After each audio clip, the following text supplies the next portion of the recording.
Ghost in the Shell is a huge multimedia franchise, beginning with the original manga, published in 1989, and continuing through several more manga installments, as well as movie adaptations, TV series, novels, short stories, even theater plays, all the way up to the upcoming, or current, or not even current anymore, depending on when you're watching this video, anime adaptation in 2026.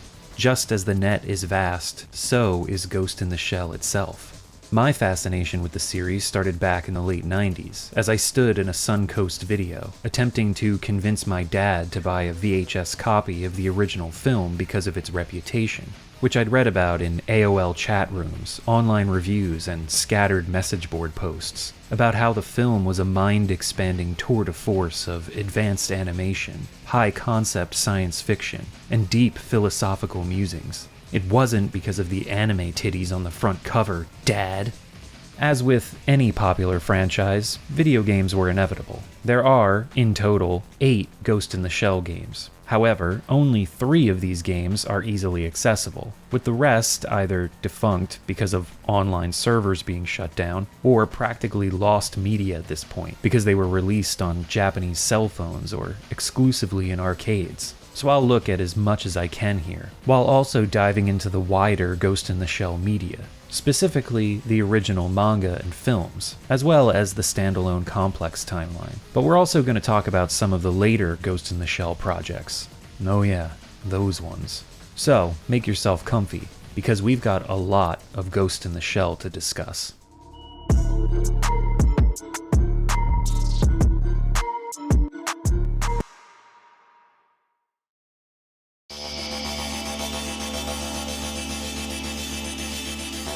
In the world of Ghost in the Shell, cybernetic enhancements have become the norm, to the point where much of the population have undergone cyberization.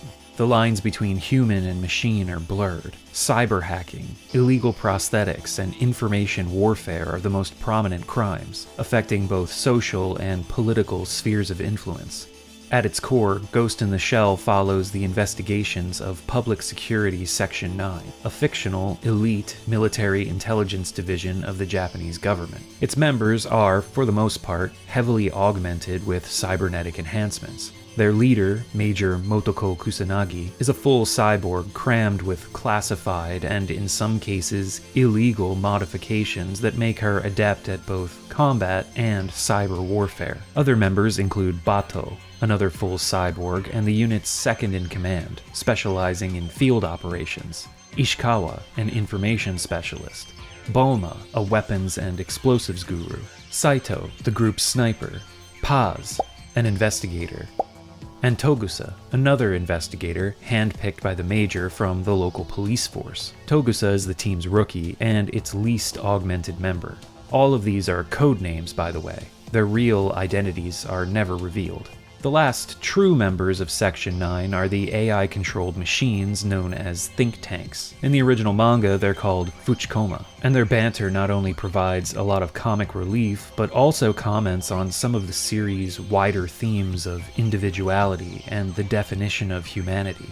They're all under the command of Lieutenant Colonel Daisuke Aramaki, who acts as their operations leader, as well as liaison in the political spheres of the Japanese government. The team deals heavily in counter-terrorism operations, as well as internal governmental and corporate corruption. As per the Cyberpunk Manifesto, there's not much distinction between governments and corporations in the world of Ghost in the Shell. Kind of like how there isn't any more in the real world. Ghost in the Shell was created by Masamune Shiro, real name Masanori Ota. Shiro is an interesting figure. Unlike many artists in the manga industry, he operates as something of a lone wolf. Most established manga artists have an assistant, or small team of assistants to help them with tasks related to layout, background art, etc. Some have whole studios that can pump out designs in that artist's signature style. But for his entire career, Masamune Shiro has never made use of assistants, and prefers to work in solitude. Of course, he still has editors, publishers, a team surrounding him in the operational sense, but when it comes to the art and storytelling, Shiro works entirely on his own, hunkering down in his studio, creating dense, politically complex, philosophically sophisticated works.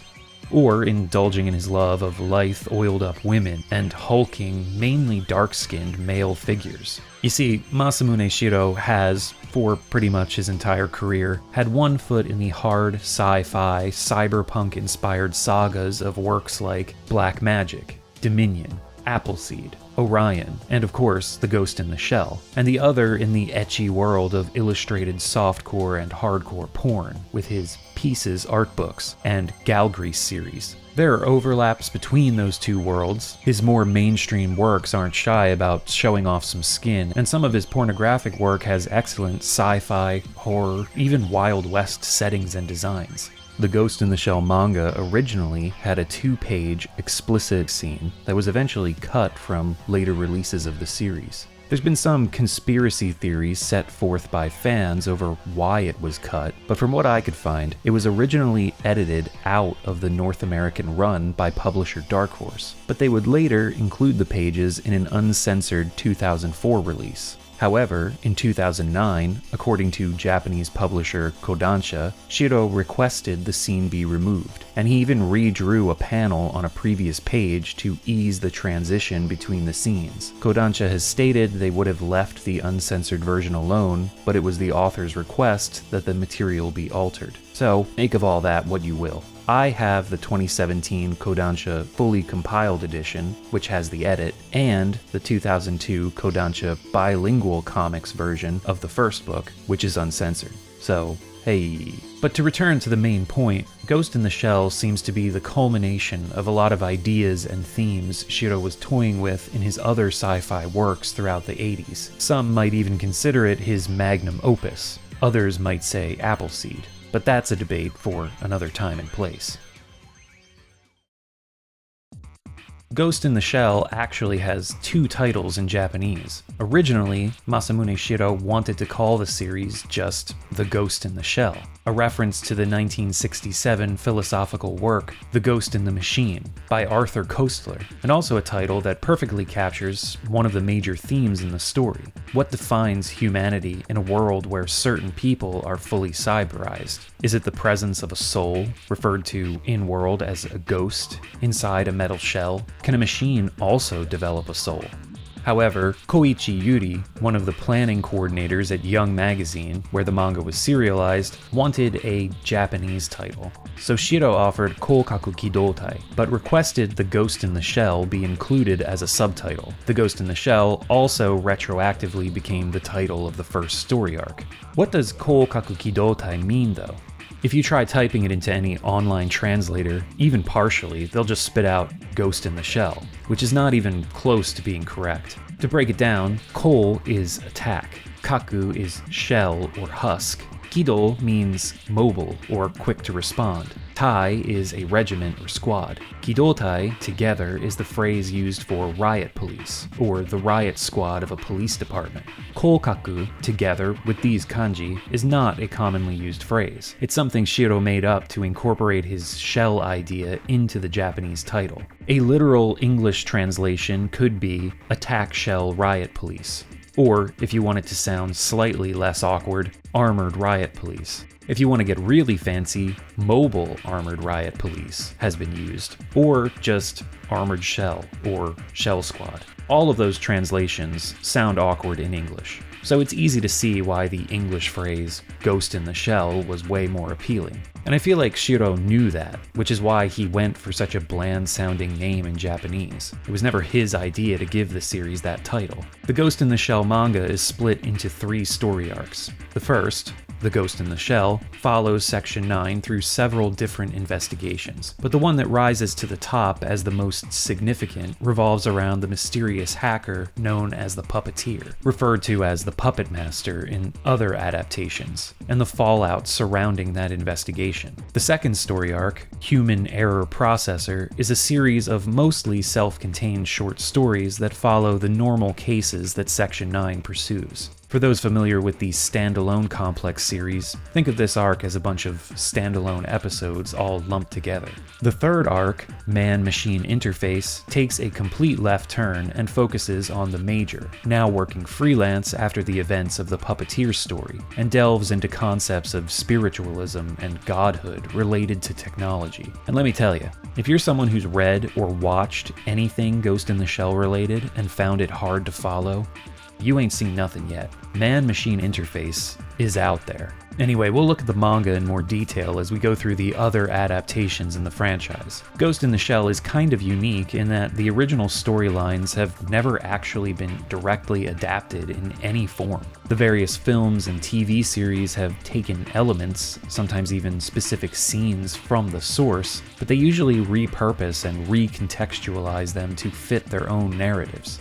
Each adaptation also slightly alters the timeline of world events and the backstories and personalities of its characters. The original manga, despite having a very dense, complex plot with weighty narrative themes, is underpinned by an exaggerated art style and plenty of humor. Some people who come into the franchise from the more serious-toned films or TV series have a hard time reckoning this tonal shift, but I feel like it's one of the things that makes Ghost in the Shell so fascinating, these varied moods across different media, the way its characters are all slightly different in each version. And not to go full-on meta with this, but it kind of fits with the themes of identity the franchise explores. Like most manga, the series is mostly in monochrome, but there are lots of full-color spreads too. Man-Machine Interface has entire chapters in color. One cool thing is whenever the color pages are ending, the color gradually fades out of the panels before transitioning completely to black and white. It's a neat little detail. Another interesting thing about the manga is Masamune Shirow's heavy use of footnotes. These are not only explanatory notes that give details on some of the technological and political jargon that crops up in dialogue, they also offer commentary or asides about certain themes or concepts in the story. Adding another layer of complexity to these footnotes, sometimes they're clearly Masamune Shirow, the author, speaking to you, the reader, which is easy enough to grasp. He'll talk about the layout and art of certain pages, why he chose to depict things the way he did, as well as his storytelling choices. Sometimes he'll give recommendations for books and articles he read that informed some of his narrative ideas. Other times, the footnotes seem to portray Masamune Shirow as the narrator, separate from the author, existing solely within the world he's created, to the point where the line between fiction and nonfiction gets blurred. For example, early on, during an action sequence where the Major chases a subject through crowded streets, a footnote breaks up the scene where he ponders the definitions of right and wrong. And I quote, "In reality, might usually makes right, but there are those who, in reaction to this bleak reality, believe in the opposite ideal, that might shouldn't make right. In trying to enforce their ideal, however, might or force often becomes necessary, thus showing how difficult it is to put ideals into practice." Also, in talking about what is right or just, whether it's groups or individuals, Muslim society or Christian society, etc., their different concepts of what is right lead them to view each other as evil. It makes the whole concept of right or wrong feel rather antiquated. If a consensus of the majority is all it takes to determine what is right, then having and controlling information becomes extraordinarily important. Who is talking here? Is it Shiro or an entity inside the world of the story? You could justify either answer. The strange footnotes, detail-heavy, jargon-filled dialogue, complex to the point of veering into the realm of convoluted storytelling, all of it combines to create this overwhelming sense of information overload, which I feel is very much intentional. It's like your attention is constantly being split and diverted. Sound familiar? Okay, so I think it goes without saying, but from this point on, there are going to be spoilers about everything Ghost in the Shell. You can use the chapter select to jump around to different parts of the video, depending on what things you've experienced, but if you've never experienced any of it, you might want to think about doing that before continuing with this video. So anyway, let's get into it.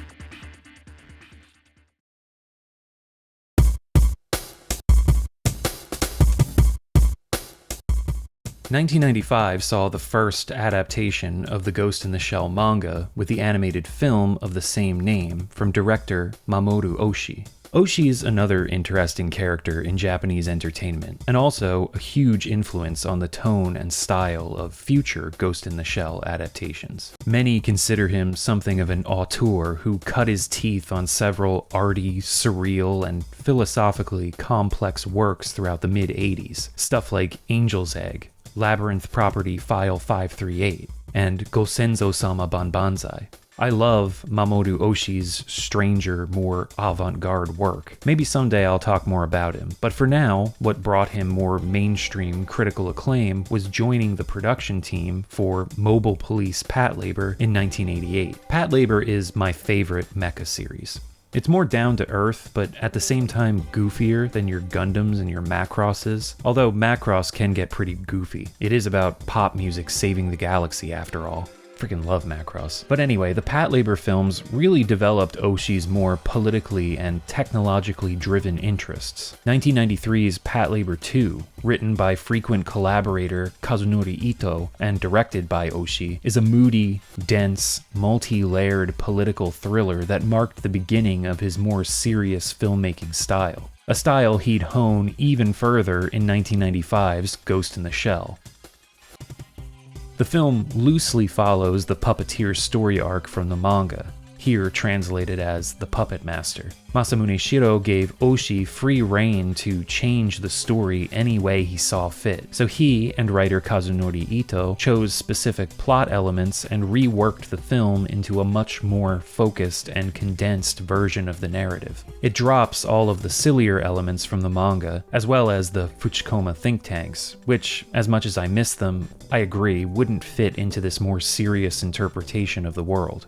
The film also expands on the political and philosophical musings in the original story. Section 9 begins with the assumption that the Puppet Master is a high-level hacker, capable of ghost hacking, or in other words, controlling people's cyberbrains, forcing them to do the Puppet Master's bidding most of the time without their knowledge. The Puppet Master is able to accomplish this by implanting simulated experiences and false memories into that person's mind. The most emotionally resonant scene in the film is one where a normal garbage man finds out he's been ghost hacked and duped into a criminal scheme. I think anyone who's ever written an article or made a video about this movie talks about this moment, but that's because it's so damn good. So yeah, of course, I'm going to talk about it. And the setup is what makes the payoff hit so hard.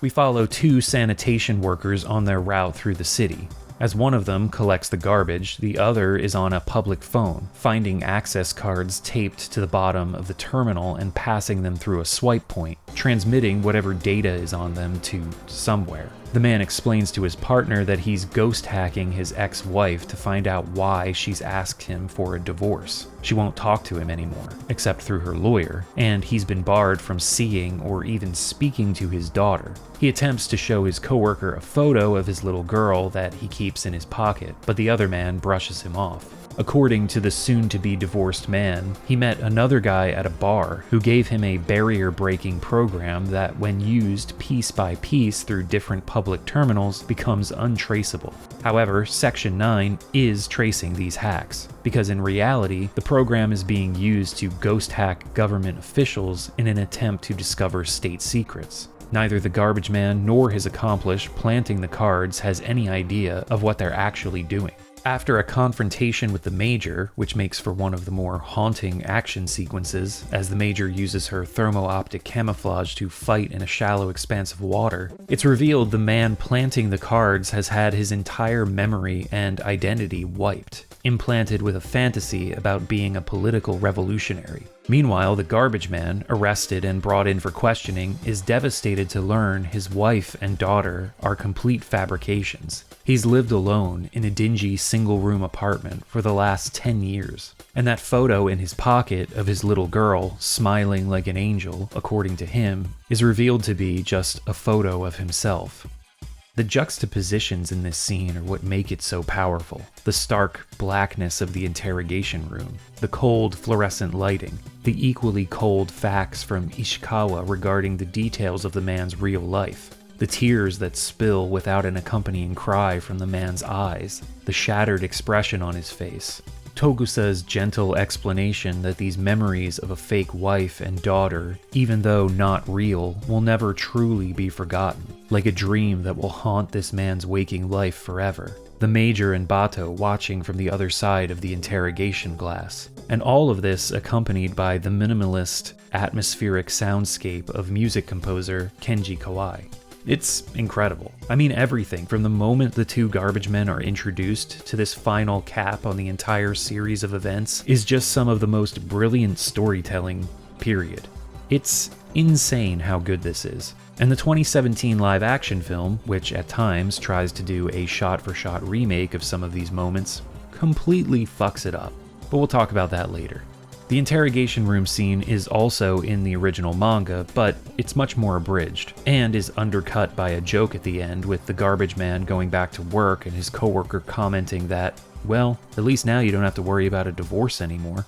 In the film, there's more of an autobiographical element to the whole thing as well. It's unclear when, but at some point in Oshi's career, he went through a divorce and wasn't able to see his daughter for years. I'm sure upon reading The Ghost in the Shell during the pre-production phase of the film, Shiro's story of a garbage man with an implanted memory of a life with his wife and daughter, a life that now, in the cold light of reality, is just a dream, rang especially true for Oshi. Oshi's always had a keen eye for cinematography and animation. His earlier films are filled with scenes and shots where the camera, for lack of a better term, is placed inside buildings, looking out on characters through windows. He uses warped and distorted filters, such as looking through a bottle filled with water, a surveillance camera screen, or mirrors.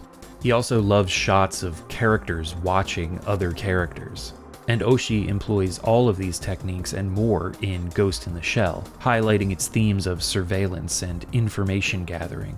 Another trope Oshi is fond of is long montages of cityscapes, often accompanied by atmospheric music composed by Kenji Kawai. These moments are prominent in almost all of Oshi's films, and the Major's sea bus ride through Newport City in Ghost in the Shell is one of his best. At one point, the Major catches a glimpse of herself sitting in a cafe window, a jarring moment that you could interpret as another metaphor for identity. And that's valid, but there's also a footnote in the manga that explains the Major's prosthetic body is from a very generic and widely available production line. This is clever camouflage to hide the fact that inside she's loaded with several military-grade and classified cybernetic parts, the idea being that she'd be less of a target in the outside world for thieves and hackers. Another haunting scene that directly precedes the sea bus ride and directly follows the interrogation room moment is one where the Major uses a flotation device to dive into the harbor. If it weren't for the diving suit, her heavy prosthetic shell would sink to the ocean floor. And we get these incredible images of the Major rising to the surface, where the division between water and sky are obscured, followed by a philosophical conversation between Bato and the Major where she likens diving, specifically resurfacing, to being reborn into another self. On its own, not the most original metaphor, but when combined with a discussion concerning their government-sponsored cyberization and how that changes their humanity and individuality, it takes on another layer. Throughout the course of Section 9's investigation, it's revealed this master hacker they've been chasing is not a person, but a rogue program created by the Japanese Ministry of Foreign Affairs. As this program itself explains at one point, while in a hijacked prosthetic body that's been run down on the highway and recovered by Section 9, it is not an artificial intelligence, but a sentient being born from a sea of information on the net. Whether this is true or the delusions of a rogue AI is up to your own interpretation. This all culminates in a showdown between the Major and a giant tank in an abandoned atrium on the outskirts of the city, as members of the Foreign Ministry's Section 6 attempt to reacquire the body the Puppet Master has taken control of. Another mesmerizing action set piece that climaxes with one of the most copied images in anime history, of the Major's body breaking apart while attempting to pry the hatch off the enemy tank. It's not quite up there with the Akira bike slide, but it's in the top 5 at least. The Major then attempts a brain dive into the Puppet Master, which begins another trope Oshii's known for, these expository scenes near the end of his films where the antagonist's motives and philosophies are revealed. Oshii always imbues these with an otherworldly atmosphere, at times even creating visual tapestries that separate these conversations from the reality of the film itself. In Ghost in the Shell, it mostly takes place through the Major's perspective, which has been hijacked by the Puppet Master. Her consciousness has been placed in its body, while its consciousness has been swapped into hers. It offers her the opportunity to merge and become a new life form, to evolve beyond the program known as the Puppet Master, or Project 2501, its codename, and the woman known as Motoko Kusanagi, also a codename. It's unclear at first whether the choice is made, as snipers from Section 6 attempt to eliminate both targets to clean up their mess. But at the end, we find out Bato managed to recover the Major's cyberbrain and implant it in a body he was able to acquire in a hurry from the black market. This scene opens with the Major reawakening to consciousness and viewing herself through a reflection in a mirror in another room. A visual metaphor for something the Puppet Master said to her before their merge, that they are more alike than she realizes, like a mirror image of one another. Bato offers to let her stay at his safe house for as long as she likes, but the Major says she has to go. She also confirms that neither the Puppet Master nor Motoko Kusanagi no longer exist. She's become something new, combining the Puppet Master's powers and the Major's memories and humanity. The manga storyline ends in a similar way, but the events leading up to it play out differently. In the manga, there is no climactic tank battle. The Major manages to brain dive into the puppeteer, as it's translated in the manga, in a car prior to Section 6 arriving on the scene. They interface, and the Major wakes up in a Section 9 lab, having learned that the program, codenamed Project 2501, disintegrated during her brain hack. The story continues with the Major botching an operation, and somehow the details are leaked to the media, leading to a lawsuit and political pressure to have her kicked off Section 9. The whole thing's a setup, and she and Bato hatch a plan to clear her name. But this also goes awry. It turns out the puppeteer has been lying dormant in her cyberbrain, and she finally accepts its offer to merge, leading to that final scene in Bato's safe house, but with the Major's cyberbrain housed inside of an adult body instead of that of a child's. But I think the child body is meant to reinforce the fact that the Major has been freed from her life in Section 9, where the government owned her, both mentally and physically. Her shell was literally government property, her thoughts and actions monitored, even broadcast between team members. This is a rebirth, a fresh start as a new being. The net is vast. The Puppeteer's storyline is incredibly interesting, and its ending and turn of events heavily influence the direction of the rest of the story. I mean, I guess that would go without saying. But even in other timelines of the series, where the Puppeteer isn't mentioned, this idea of the Major becoming something new or leaving Section 9 always seems to be a plot point that crops up, is the point I'm trying to make. Ghost in the Shell is one of the greatest films ever made, and it's surprisingly short at 1 hour and 23 minutes, but it's perfectly paced with incredible action scenes, plenty of intrigue, and most importantly, tons of atmosphere and room to breathe. Not every character gets time to shine in this one, but the structure is almost perfect. Oshii would continue this timeline of events with another film, simply titled Innocence, in 2004. But before we get to analyzing that, there's a video game we need to talk about.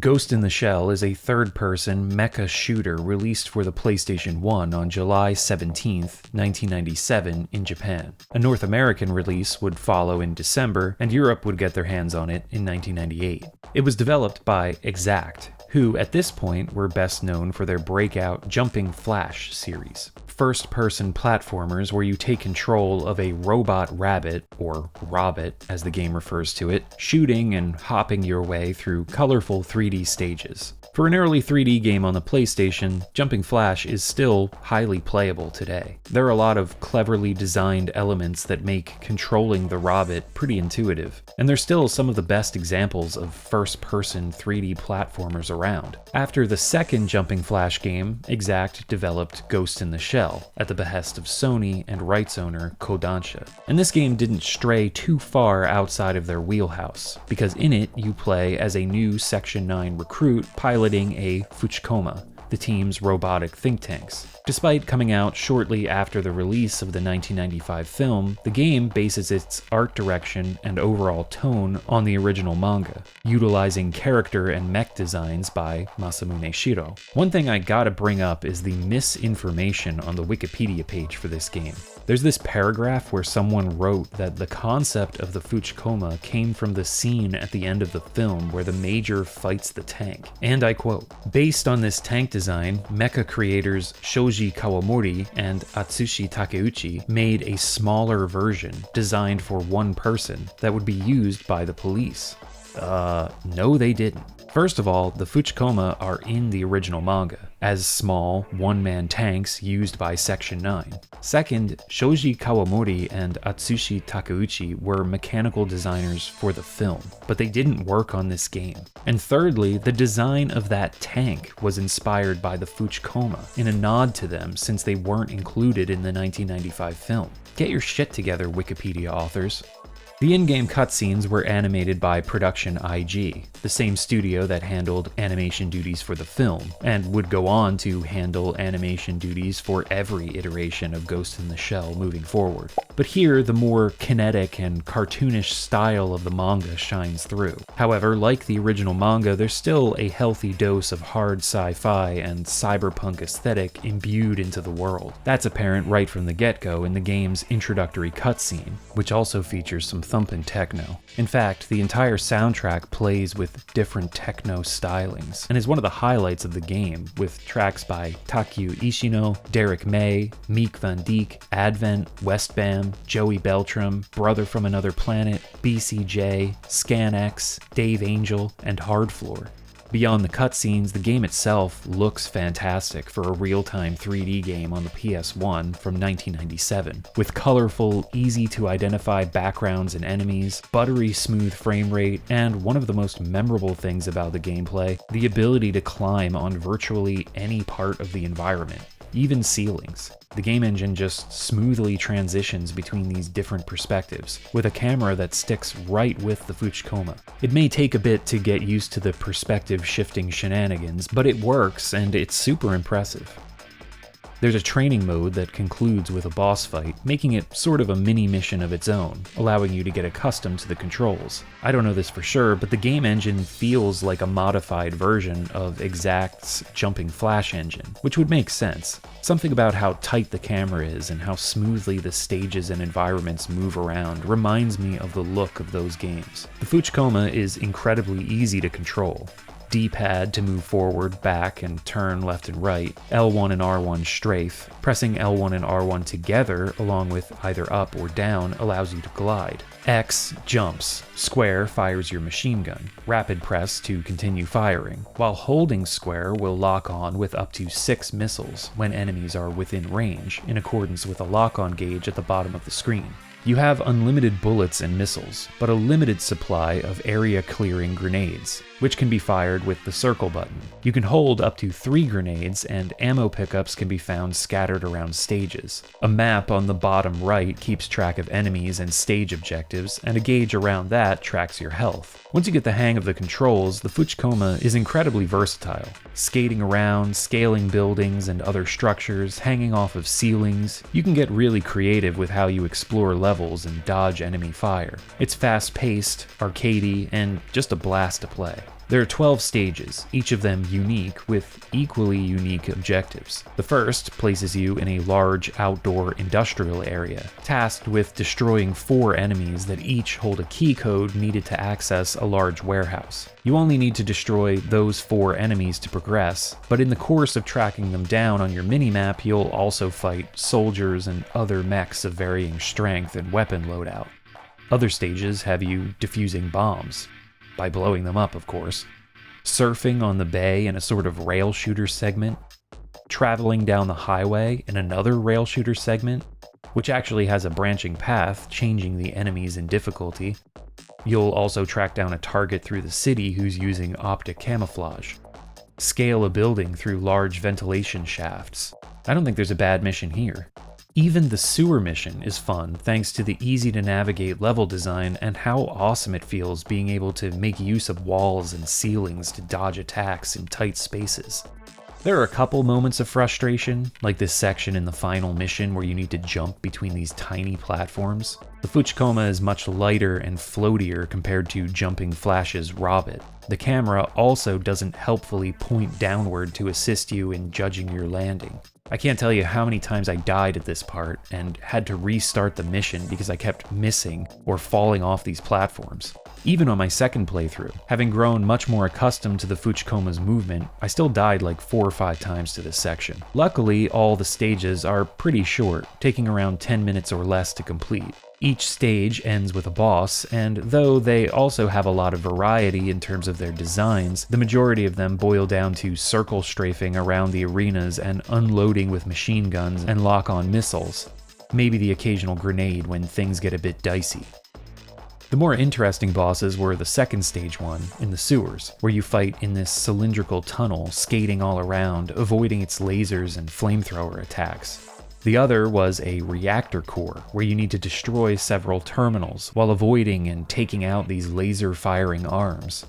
It also has an attack where it will drag you towards its force field protected center, and touching the force field damages you, so you need to keep dashing away.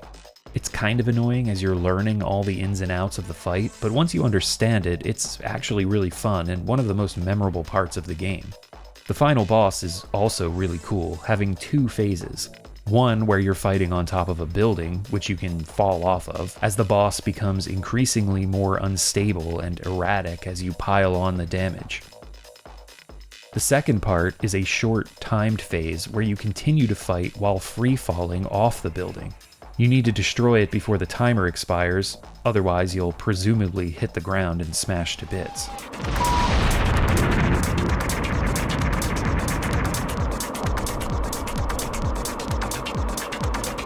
As for the story, it doesn't take up much of the game's roughly 2-hour runtime. There are about 6 minutes of animated cutscenes, with the rest of it being told through mission briefings, but essentially, Section 9 is on the trail of a terrorist group known as the Human Liberation Front, after the group attacked a Megatech Body Corporation building.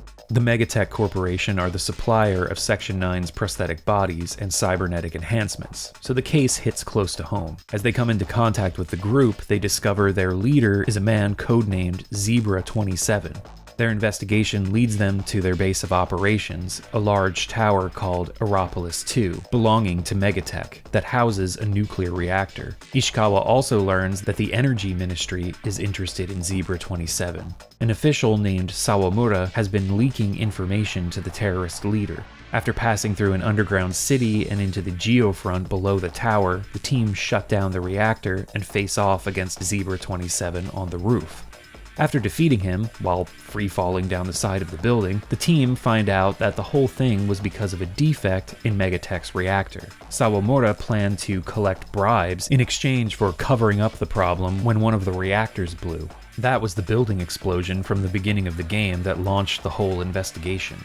To cover up their negligence, Sawamura and Megatech made it look like a terrorist attack. However, Zebra and the Human Liberation Front sensed an opportunity and stepped in to take over the reactor in Aeropolis 2 and extort money from Sawamura. But now everyone is either dead or arrested, and Megatech's negligent nuclear safety protocols will most likely be swept under the rug, kept secret from the prying eyes of the media and public. Everyone wants a piece. It's all greed.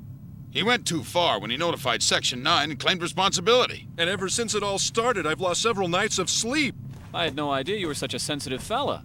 Well, at least it was a good training exercise for the rookie. You've got a good head on your shoulders, but you shouldn't rely so much on the Fujikomas for protection. You'll catch on with practice. She's strict. She's sounding more like Chief Aramaki. So, someone's talking about me. Okay, let's begin drop training, shall we? It's a complex plot for such a little game, and it's a bit difficult to follow thanks to the fact that we don't get to actually see any of the story's antagonists. They're only talked about, but hey, the animation is cool. And the game itself is a lot of fun. A short but sweet 3D action game on the PlayStation with a lot of neat mechanics and solid gameplay. An excellent first entry in the Ghost in the Shell game collection. Chronologically, the next piece of Ghost in the Shell media is the first season of the TV series Standalone Complex, which aired in 2002. However, as I said earlier, Oshii followed up the first Ghost in the Shell film with a sequel. Kind of. We'll talk about that. Anyway, Innocence wouldn't release until 2004, but I think it's best to skip ahead here a bit to finish out this early era of the franchise. Standalone Complex starts its own separate timeline, so we'll group most of it together in the next section of the video.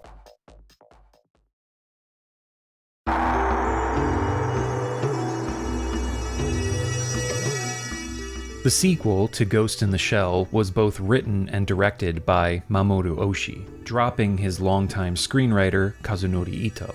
And even though this is a continuation of events from the first film, Oshii was careful not to market it as Ghost in the Shell 2, at least in Japan. In the West, it was marketed that way because, I mean, why wouldn't it be? But I kinda get Oshii's reasoning for not wanting to attach this film too closely to his 1995 critical darling. Innocence is a very different beast. Ghost in the Shell was focused on the more militaristic actions Section 9 engaged in, while still offering several moments of downtime to dwell on headier themes. Innocence, on the other hand, is all headier themes and more languidly paced, with a noir detective aesthetic. From the darker color palette and moodier atmosphere to the replica 1940s era vehicles everyone seems to drive around in. It doesn't feel like it takes place in the same world as the first film, or anything else in the Ghost in the Shell franchise. But I feel like this is very much intentional, and probably why Oshii didn't want to call it Ghost in the Shell 2. And though it was sort of lambasted by critics and fans at the time of its release for being so different, it honestly follows in the tradition of the Ghost in the Shell manga. Man-Machine Interface, the final original story arc, which itself was marketed as Ghost in the Shell 2, is a radical departure from what came before it. Instead of chronicling the adventures of Section 9, Man-Machine Interface follows the Major, here referred to as Motoko Aramaki, who now works for a company called Poseidon Industrial. She's investigating a terrorist attack on a pig organ farming facility owned by Meditech, a subsidiary of Poseidon. This entire storyline is just a pretense for diving, excuse the pun, especially considering all the oceanic and network-based themes in this story, into the more philosophical elements of the series. Motoko Aramaki is actually one of many Motokos that have been dispersed throughout the net after her union with the puppeteer. She herself has become a life form that exists in both the physical and cyber world, able to download her consciousness into multiple shells that she keeps ready and waiting around the globe for whenever they may prove useful to her. Right from the get-go, Man-Machine Interface has a different tone as we join Chief Aramaki and Bato during a visit to a temple where they meet with a psychic investigator named Tamaki Tamai from the Japanese government's channeling agency in an attempt to track Motoko's movements, setting the stage for the more spiritual themes that will dominate this story. And this channeler is a framing device for the entire narrative. The idea being that she is somehow connecting to Motoko and watching what she's doing throughout the story, relaying events to Aramaki and Bato. At least that's what I think is going on. Psychics and channelers were briefly talked about in earlier parts of the manga, but they're such small mentions that it might have flown over the heads of most readers. Visually, narratively, atmospherically, and probably several other adverbs, this story is so totally different that Masamune Shirow himself speaks up in a note titled Apologies and Corrections on the title page of the book, and I quote, "In the Ghost in the Shell graphic novel published in 1991, the heroine, Motoko Kusanagi, fused with a self-described intelligent life form and left Section 9 of the Public Security Bureau. This story takes place approximately 4 years and 5 months later. As a result, this story is quite different from what was originally called The Ghost in the Shell, and featured Public Security's Section 9, the Special Assault Force. I thought of visually differentiating the new Japanese title from the old one by merely changing the last kanji character, from one that means military unit to the homophonic kanji for body or form, which would shift the meaning of mobile force or riot squad to something like mobile unit body entity. But for a variety of reasons, I decided not to do so. To those readers expecting a direct continuation of the prior storyline, I apologize and beg for your understanding. I'm sorry, folks. Masamune Shirow." We'll return to more details about man-machine interface a bit later. For now, let's talk about Innocence. I feel like Mamoru Oshii could have written the same foreword for his sequel film. Instead of focusing on Motoko though, Oshii chooses to invert Shirow's manga sequel and follow Section 9 and the aftermath of the Major's disappearance. Its story follows Bato and Togusa, who are paired up to investigate the Locus Solus Corporation after several of their gynoid robot dolls have gone berserk and committed murders. And honestly, this buddy cop dynamic feels like it's partially inspired by the stories in Human Error Processor, the manga's second story arc. Only there, Togusa is partnered up with another team member named Azuma, and Bato's off doing his own thing. In Innocence, Bato has grown more withdrawn and quieter since the Major's disappearance, after she merged with the Puppet Master at the end of the first movie. He also has a dog now, a basset hound named Gabriel. Oshii himself is known to be a lover of the breed and often puts them in his films, especially from Patlabor 2 onward. I can't remember if there's one in the first Patlabor movie. There's a tie-in novella to Innocence called After the Long Goodbye, written by sci-fi author Masaki Yamada, which is a prequel of sorts to the events of this film. In the story of the novella, Bato is involved in a car accident that may not have been so much of an accident. When he returns home, Gabriel is missing, and the novella follows Bato's search for his furry companion, whom he believes has run away to find Bato's missing soul. Bato spends a lot of time soul-searching throughout this story, wondering if he actually possesses a ghost at all, or if all of his thoughts and feelings are nothing more than noise created by an artificial brain. It also delves subtly into his unrequited love for Kusanagi, which he never fully admits to. A lot of the stuff Bato encounters while searching for Gabriel is bizarre. Old homeless men fighting tanks, Yakuza racing dogs who chase rabbits that are downloaded into their heads. It's a surreal and fantastical look at Bato's character. Pet owners will probably get something extra out of it from that side of the narrative as well. By no means is it necessary reading to enjoy or understand the film Innocence, but it's a cool little bonus. It was translated into English, but that, as well as the Japanese original, are long out of print, which is really unfortunate because it's a fascinating book with an incredible atmosphere. Anyway, back to the film, once again. I keep going on these tangents. I think it's because I find Innocence hard to talk about. It's much more of a vibes kind of thing compared to the technical storytelling and filmmaking proficiency of Ghost in the Shell. I remember when I first saw Innocence. I didn't dislike it, but I definitely didn't feel the same visceral hold that the first movie had over me. The more times I see it though, the more I fall under its spell. Innocence is more dreamlike and symbolic. Much like Man-Machine Interface, its main plot is more of a pretense to explore its themes and characters. Though it's punctuated by some very well done and intense action sequences, the movie is also perfectly comfortable just existing in really mundane moments. Like riding along in cars, sitting with either Bato or Togusa, or Bato and Ishikawa, as well as following Bato as he shops for dog food or cleans dog piss out of his blankets at home. Oshii's love for cityscape montages returns, as does Kenji Kawai's atmospheric soundtrack. Visually, the film combines CG backgrounds and animation with traditional cell or digital 2D animation. I'm not sure if they were still using cells on this movie. It makes for a unique look, and I feel like most of it holds up pretty well because of the overall art direction. The dialogue gets a bit heavy-handed thanks to an over-reliance on allusions and quotations. Quotes have always been a thing in Oshii's movies, but there were usually only one or two, and they were central to the plot. But here, characters will sometimes speak to each other in quotations, trading them back and forth. No one talks like this. And I get that it's sort of reinforcing the film's heightened sense of reality, but it still comes off as a bit pretentious at times. There are a few cool set pieces throughout Innocence. One is Bato being cyberbrain hacked and going berserk in a convenience store. He shoots himself in the arm a few times and narrowly avoids blowing the head off the store owner before he's saved by Ishikawa. In his own mind, he saw himself being attacked by several figures in the store, and the way this scene is put together makes it seem like Bato is acting in self-defense, until you find out what's actually going on and realize how vague everything that came before really was.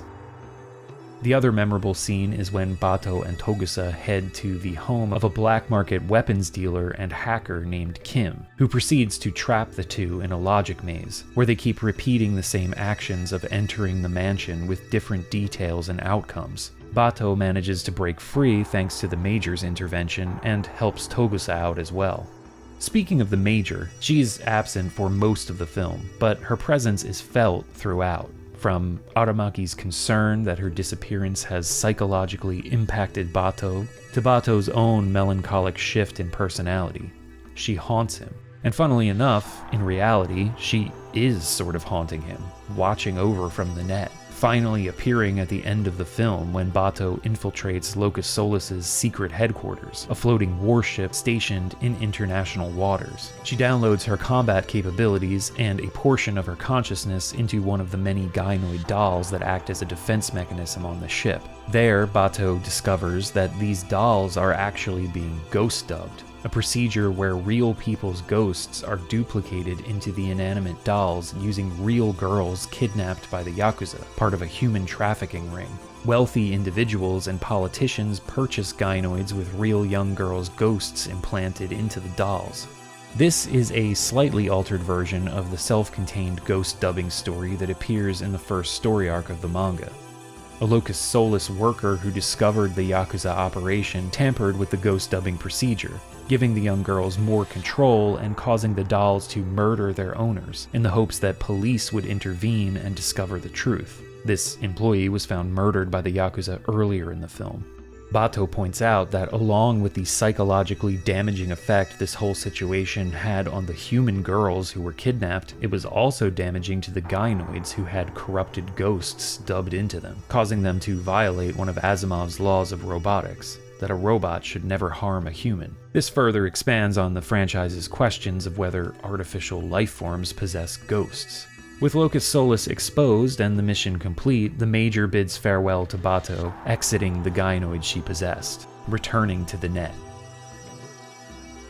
Bato visits Togusa, whose family has been watching over Gabriel while he's been out gallivanting with the Major on a warship off in international waters, and Togusa gives his daughter a birthday present, which, of course, would be nothing other than a doll. Sort of a tongue-in-cheek ending to this whole affair. Innocence sure is a movie. I don't know, it's very strange, and I can totally understand how some people would not be down with what it's doing, especially if you go into it expecting a straight sequel to Ghost in the Shell. It occupies this weird space where it both is a sequel and isn't. It continues plot threads and themes from its predecessor, but forges off in an entirely new direction. I think it's great, and gets better with repeated viewings, and an understanding that this was created to be something different. And as I said earlier, it sticks with the spirit of the original manga. Just to wrap that up, man-machine interface culminates with the revelation that Motoko Aramaki, who we've been following throughout the story, is the 11th isotope.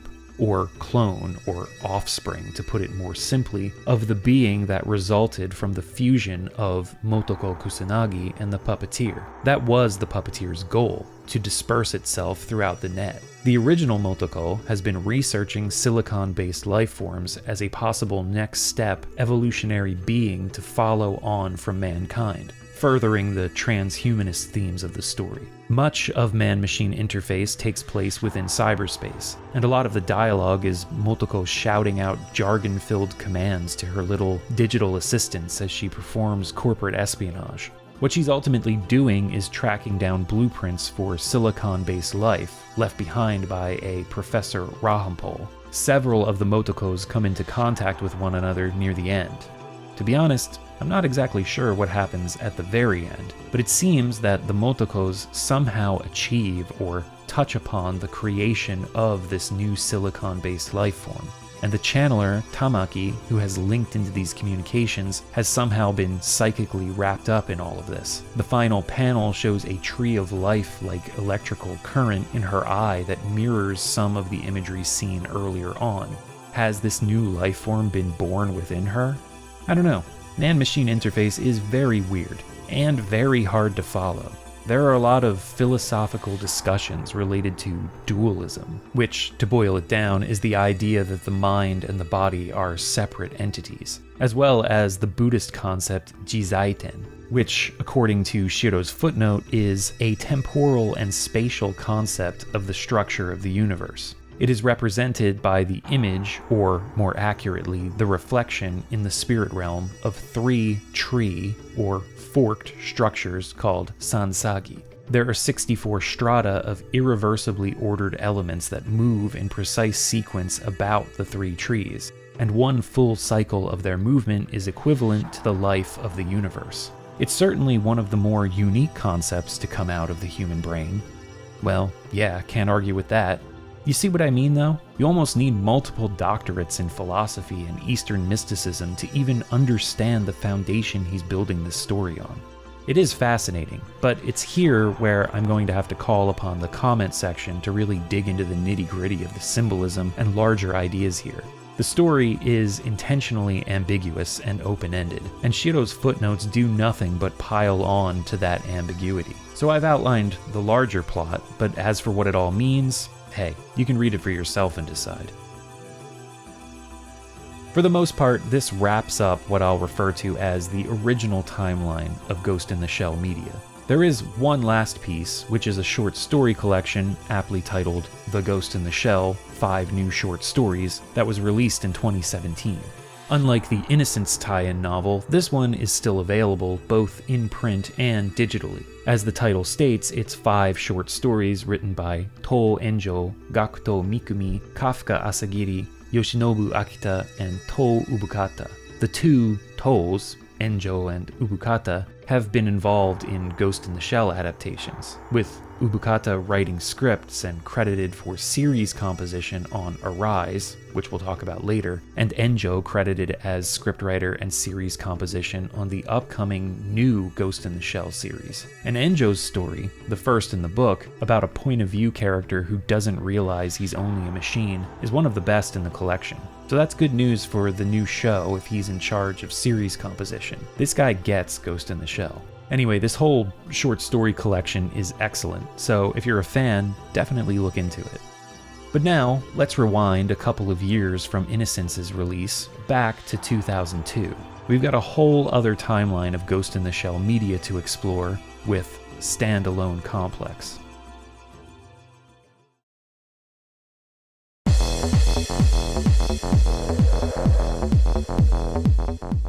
Ghost in the Shell Standalone Complex is a 52-episode television series split between 2 26-episode seasons. The first aired between 2002 and 2003, with the second in 2004 to 2005. These seasons were aired on North American television between 2005 and 2006. It was also broadcast in the UK, Australia, Southeast Asia, India, South Africa, probably Antarctica too. This show was everywhere. Compilation OVAs for both seasons' main story arcs were released in 2005 and 2006, followed that same year by a made-for-TV movie called Solid State Society. Standalone Complex also received its own short-lived manga adaptation, a handful of novels and short story collections, a PS2 game, a PSP game, a few mobile games, an online MMO shooter, a follow-up CG animated Netflix series, along with a bunch of other supplemental materials and various paraphernalia. It's safe to say that if Standalone Complex isn't the most popular entry in the Ghost in the Shell franchise, it's certainly the most prolific.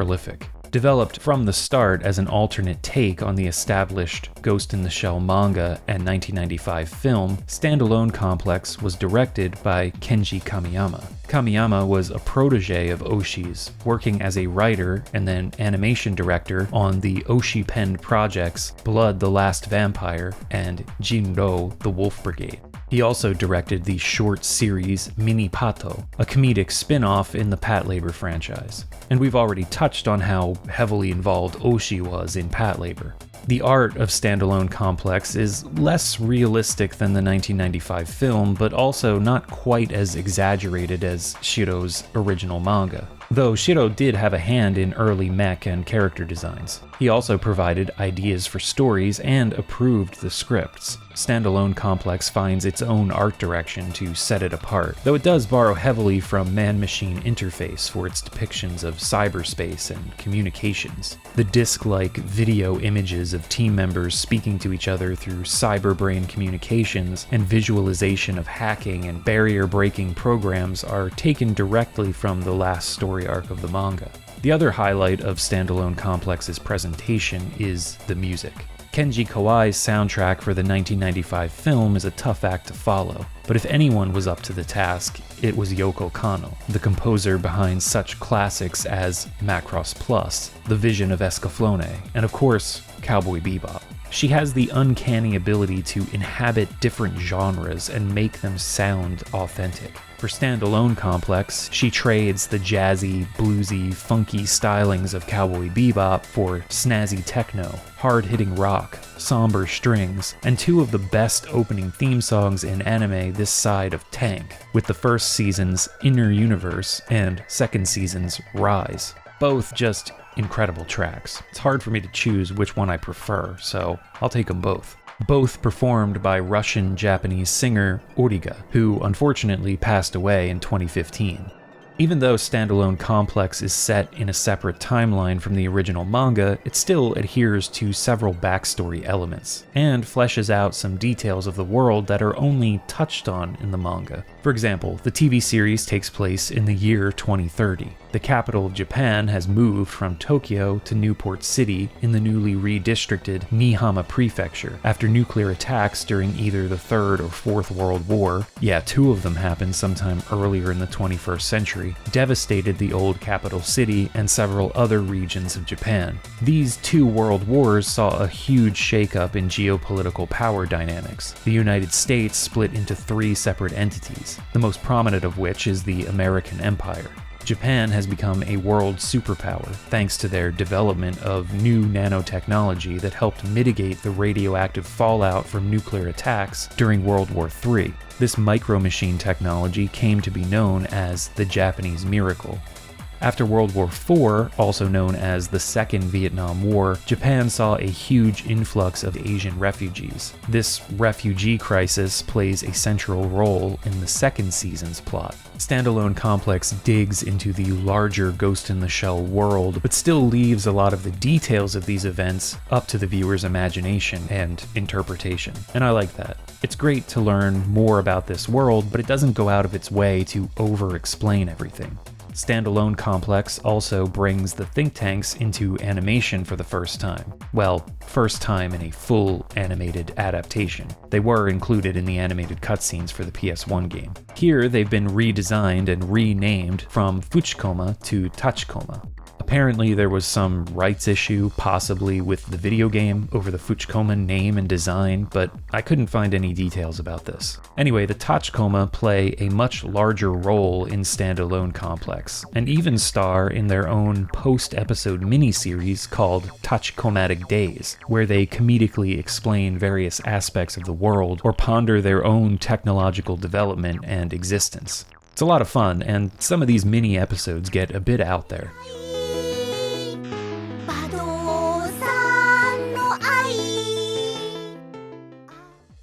The title, Standalone Complex, refers to a phenomenon where similar actions performed by many people seem to be connected in a conspiracy or organized movement. However, when examined individually, it's revealed there is no connection between people or events, and finding a specific origin or originator is impossible. This is what differentiates it from copycat behavior. Usually, in a copycat incident or crime, the original perpetrator is widely known. The concept most closely resembles memes, where the original creator of the thing is almost impossible to trace, and doesn't really matter. The important thing is its meaning and what it represents. The term was created by the writers of the series, but it draws from several real-world philosophies, like French philosopher Jean Baudrillard's simulacra and simulation, especially the concept of a copy existing without an original. Also, Japanese sociologist Masashi Osawa's idea of social theory, where the internet and social networks form a sort of collective consciousness, causing large numbers of people to think and act similarly without any real connection or communication between each other,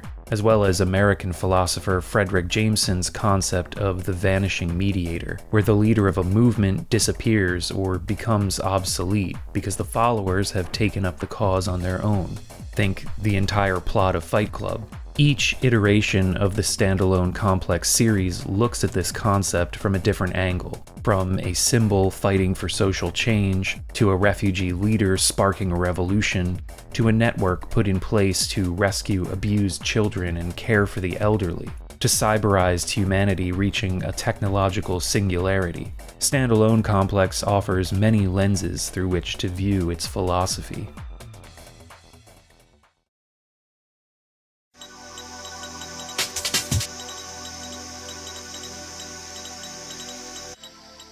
Each season of Standalone Complex has a unique structure. In the first season, the episodes are broken into two categories, standalone and complex episodes. Makes sense. Standalone episodes are, as the name suggests, self-contained storylines that expand on some aspect of the world or the characters. These are some of my favorite episodes. Personally, I don't think there's a weak one in the entire first season, so it's really hard to pick highlights, but I've tried my best. Like the second episode, where a weapons designer, who's already died, uses an accomplice to place his cyberbrain inside one of the tanks he's designed. His motive ends up being a personal one, rather than terrorism, and the ending is pretty heart-wrenching.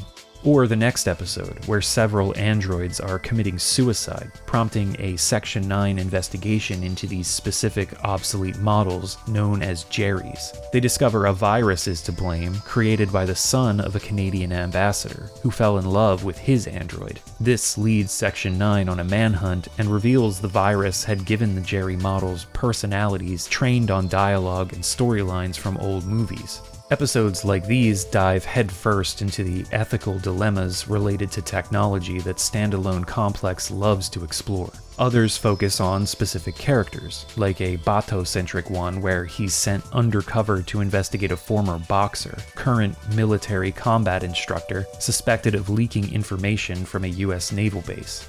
Bato idolized him when the man was competing in the Paralympics years ago and refuses to believe the boxer is the suspect they're looking for. Yet another involves Aramaki and the Major's trip to London on official business, where Aramaki breaks off to take care of some private affairs. Wink wink, nudge nudge, but ends up a hostage during an armed robbery. Then there are episodes related to a subplot involving the Tachikoma and the rapid advancement of their AI and the development of their individualism. The Tachikoma are supposed to be a single hive mind-like AI. Even though they each participate in separate Section 9 assignments and operations, at the end of the day, their memory data is shared among each unit, which, in theory, should make them all the same. However, it's revealed that despite the centralization of their shared experiences, each Tachikoma is developing its own unique personality. One in particular seems to be advancing more quickly than others due to the fact that Bato chooses it for his missions every time. Each Tachikoma is meant to be unassigned to any team members. On top of that, Bato uses natural oil on this specific Tachikoma's internal components, instead of the synthetic standard the rest of the Tachikoma receive. Hints of this hindering its performance are shown throughout the season, and the growing disparity between the Tachikoma causes the Major to become concerned about their effectiveness as combat tools. During one episode, Bato's Tachikoma breaks out of storage to explore the city on its own. Along the way, it meets a young girl who is looking for her lost dog. While searching an open market, the Tachikoma stumbles upon a cyber brain for sale in a junk shop, which it steals. It turns out the cyber brain belonged to a filmmaker who was never well known during his lifetime, but his goal was to make a film so entertaining that audiences wouldn't be able to stop watching. This is a reference to David Foster Wallace's 1996 novel, Infinite Jest, where a film so entertaining that people are unable to stop watching, leading to their eventual death, is circulated for nefarious purposes. Well, that's one of the many plot lines in that novel. Standalone Complex features several other references to film and literature throughout both of its seasons. But anyway, the larger issue here is the Tachikoma's increasingly advanced AI. During a later episode, the Major makes the decision to send them back to the lab for analysis. This causes them to be disarmed and shipped off to other non-military workplaces. The Tachikoma subplot will eventually connect back to the overarching story of the first season, told in the Complex episodes. This story deals with a super hacker known as the Laughing Man. It all started several years ago. The CEO of nanomachine manufacturer Serrano Genomics was kidnapped, and several days later held hostage during a live news broadcast by a figure who hacked visual feeds and obscured his own face with a logo of a stylized, smiling face with a quote from J.D. Salinger's The Catcher in the Rye rotating around the border. I thought what I'd do was, I'd pretend I was one of those deaf mutes. The full quote from main character Holden Caulfield reads, "I thought what I'd do was, I'd pretend I was one of those deaf mutes. That way I wouldn't have to have any goddamn stupid useless conversations with anybody. If anybody wanted to tell me something, they'd have to write it on a piece of paper and shove it over to me. They'd get bored as hell doing that after a while, and then I'd be through with having conversations for the rest of my life." This whole CEO kidnapping incident caused a firestorm of internet rumors, memes, and mass media frenzy. The police were humiliated by their ineffectiveness, conducting hundreds of eyewitness interviews, taking in thousands of tip line calls, but ultimately failing to apprehend the culprit, not even coming up with a lead on a suspect. Anytime anyone attempted to describe or draw the Laughing Man's face, all they could produce was the logo. In the wake of this incident, several copycat crimes and individuals claiming to be the Laughing Man emerged. The Laughing Man incident, the emergence of a standalone complex, and its highlighting of the incompetence of the Japanese police was actually inspired by a real-life crime, the Glico Morinaga case, a pretty wild account of kidnapping, blackmail, and extortion. Glico and Morinaga are two separate Japanese food processing and confectionery companies, and during the mid-1980s they both were targeted by a criminal group that referred to themselves as Kaijin 21 Menso, the monster with 21 faces. It began with the kidnapping of Glico president Katsuhisa Ezaki from his home in Hyogo Prefecture in southwestern Japan on the evening of March 18, 1984. Two masked men entered his home and found him in the bath. So the dude was kidnapped naked. Meanwhile, his wife and 8-year-old daughter, who were encountered elsewhere in the house, were tied up and locked in another bathroom. His 2 other children were asleep at the time and were unharmed during the kidnapping. Ezaki was taken to a warehouse in Osaka, the next prefecture over, and the criminals demanded 1 billion yen and 100 kilograms of gold bullion for his safe return. However, 3 days later, Ezaki managed to escape his captors. This setback didn't deter the monster with 21 faces, though. They began to send letters to the police, taunting their incompetence and threatening to poison Glico products, leading to a recall that cost the company millions. The company then turned their attention to Morinaga, threatening to destroy that company and murder their executives unless another ransom was delivered.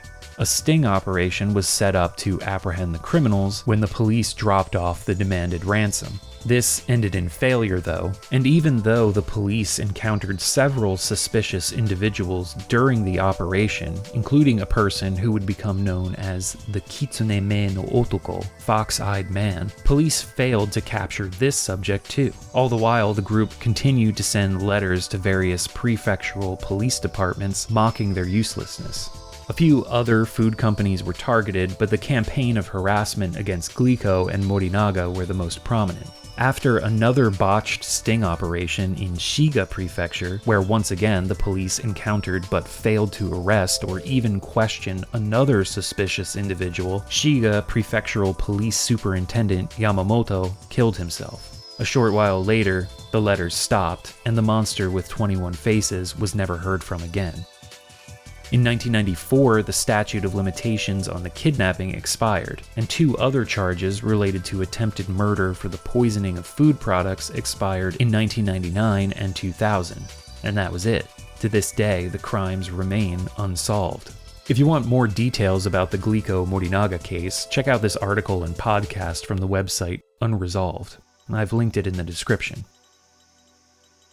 So the Laughing Man in Standalone Complex was inspired by the monster with 21 faces, but instead of going after food companies, the Laughing Man targets a micromachine manufacturer. Serrano Genomics is a leading company in the nanotechnology industry, having developed a micromachine therapy used to battle a fatal disease called cyberbrain sclerosis. The problem is, micromachine therapy has proven to be an ineffective treatment option. The much more successful Murai vaccine, developed by Dr. Chitose Murai, was shown in studies to effectively cure cyberbrain sclerosis. The Murai vaccine is also based on a controversy surrounding the real-life Maruyama vaccine, a cancer treatment developed in the 1960s and left unapproved by the Japanese Ministry of Health and Welfare Pharmaceutical Affairs Council. The council pointed out that Dr. Maruyama wasn't a cancer researcher and was unable to prove the long-term effectiveness of the vaccine, so they declined to approve the drug.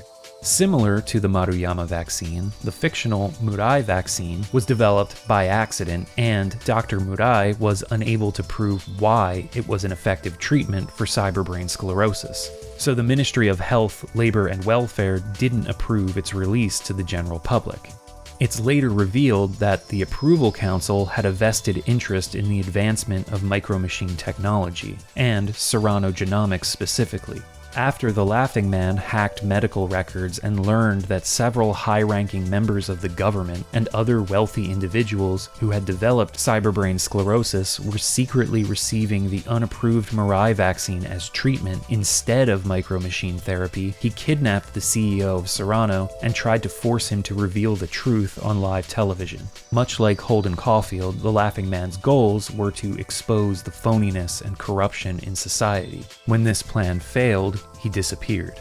The Laughing Man makes his reappearance when the police commissioner refuses to acknowledge nanomachine surveillance devices known as interceptors had been illegally implanted into special task force members assigned to investigate the original Laughing Man incident. This leads to several individuals at the police press conference being cyberbrain hacked by the Laughing Man. Each time someone is hacked, their face is covered by the Laughing Man's logo, which is what people see with their prosthetic eyes. The Laughing Man's skills are so insane he can hack thousands of people at the same time, apparently. Section 9's investigation into the case leads them to the real Laughing Man on several occasions, but he always slips through their fingers. His true identity is actually revealed fairly early on in the story.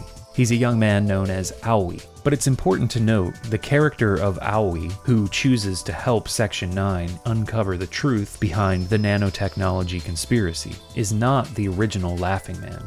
He's not even the Laughing Man that disrupted the police commissioner's press conference. As I said earlier, the original is lost to the phenomenon of the standalone complex.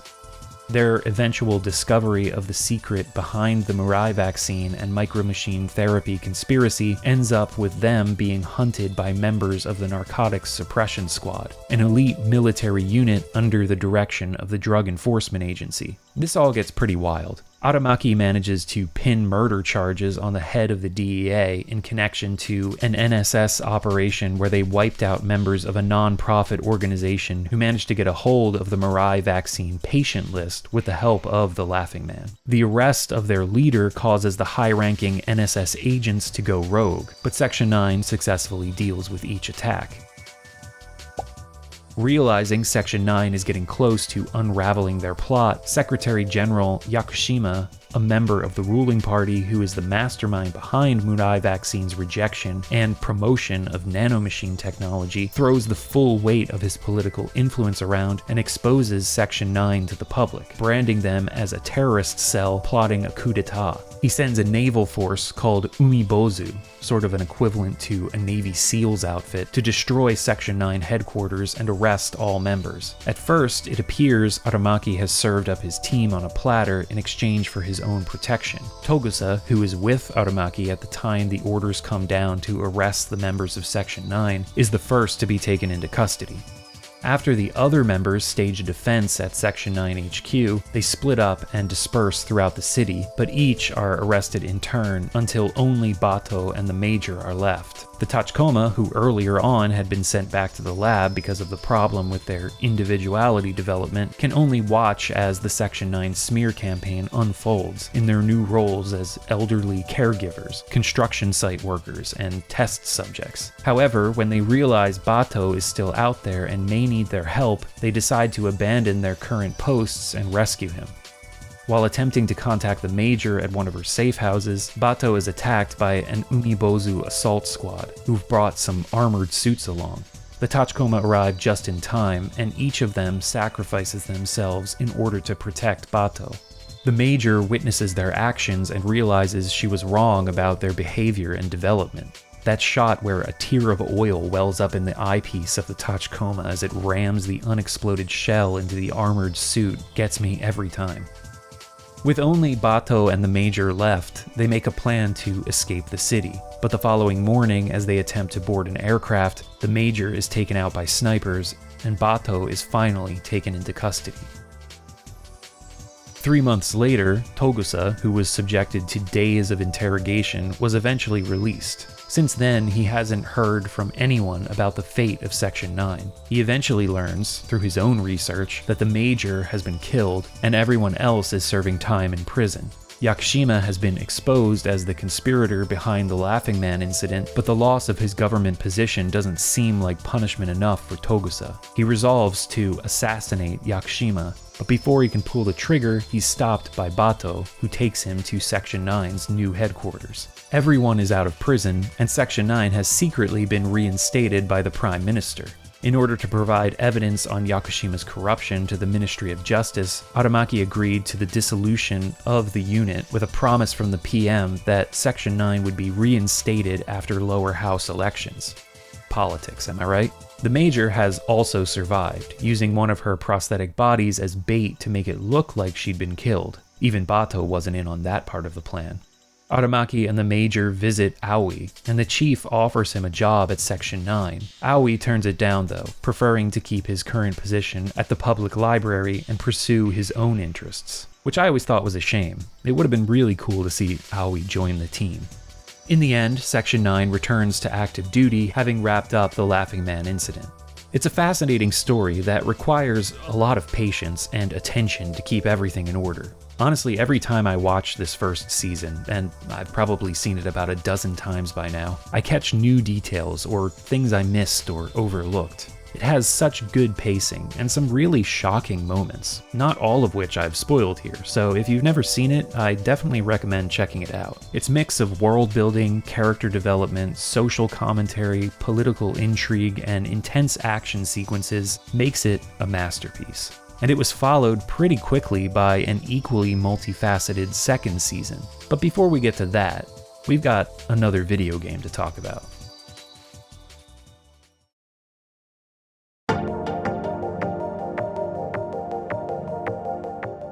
Ghost in the Shell Standalone Complex is a third-person shooter developed by Cavia and released in 2004 for PlayStation 2. The game takes place after the events of the Laughing Man incident. Section 9 is called in by the Japan Self-Defense Force to extract a witness to a black market arms deal involving surplus JSDF weapons. This mission leads the group to a conspiracy involving tainted micro-machine rice produced in the mysterious Tohoku Autonomous Region, where a giant dam built to supply hydroelectric power to the area turns out to be a front for a military research facility. The opening cutscene sees the team dropping into the pier area to conduct their mission, and the art direction, cinematography, and the inclusion of the TV series voice cast all make this high-quality stuff. Bato, the exit's all yours. Right. You just leave all of those fleeing rabbits to me. I'm counting on you. Hey, Chief, ready whenever you are. What's so important about this op that I lose my day off? The military has requested us to arrest a witness who's at a black market weapons sale taking place at Nihama on Pier N3. Apparently, the weapons were scheduled to be scrapped by the military but were misappropriated. Shouldn't we put a leash on him and see where he runs? The important thing is that he's the subject of an investigation. Make sure you extract his memories and find out who's backing his shopping spree. Regarding the current pier situation, it's believed that a substantially large armed group has infiltrated the site. You want me and Bato to do this alone? I'll have Ishikawa back you up. Pass information to him for analysis as you get it. I doubt that you'll have any trouble with it, Major, but the operating systems at the pier are pretty old. I'll send you data piecemeal. Tokusa, keep an eye on military intel. Roger. Saito, back up the Major from the water. Roger. Pazu and Boma, check out any groups you suspect are related. Roger. Now get out there and start earning your pay, people.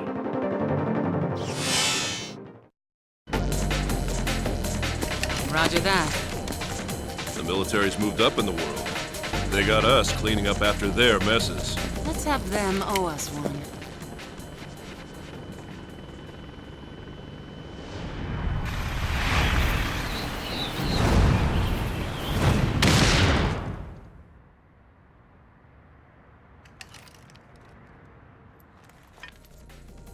So we're dropped into the role of the Major infiltrating this opening area, and the first mission is actually one of the longest in the game, but it's got a lot of gameplay mechanics to introduce. However, though it acquaints the player with many of the game's mechanics, it doesn't do a lot to explain them. For that, you'll probably want to hop into the training mode from the title screen before starting a new game, but the training mode is kind of boring to look at for a video, so I'll explain the controls and everything as the game introduces them. Move with the left stick, look around with the right, simple enough, and the Major feels good to control, weighty and solid. The aiming is a little sensitive. There's a bit of acceleration on the camera. The further you push the right stick in any direction, the faster the camera moves, making it difficult to line up precise shots. Many of the weapons also have spread, so just because your aiming reticle is lined up on an enemy's head, depending on your distance from them, you're probably not going to get off a proper headshot. Unless you're using a sniper rifle, of course. However, most of the standard weapons are automatics, shotguns, or explosive weapons like missile and grenade launchers. L1 fires, circle reloads. You can hold up to 2 weapons at a time. New weapons can be picked up with circle while standing over them. Triangle swaps between what you're holding. You also have several secondary attacks. Default is melee, shown by this icon of the Major doing a flying kick. Pressing L2 performs a combo of melee attacks that can knock out enemies. This is only really useful if you're up against one enemy or get the drop on somebody, but as the game progresses, you'll be facing off against groups of enemies or in tight corridors, so I found the melee option to become less practical as the game went on. Pressing square swaps to throwing knives or grenades. Two types, explosive and electrical. At the end of the day, they both produce the same results, but the electrical grenades have a slightly wider area of effect. R2 is the jump button, which takes a bit to get used to because it's such a non-standard placement. You can also perform wall jumps up to 2 times, and there are a few spots throughout the game where this is necessary to progress, and we're going to talk about those in more detail when we get to them. Holding R1 lets you hang from ledges. There's no grip meter, so you can hang indefinitely. That ledge shimmy animation though.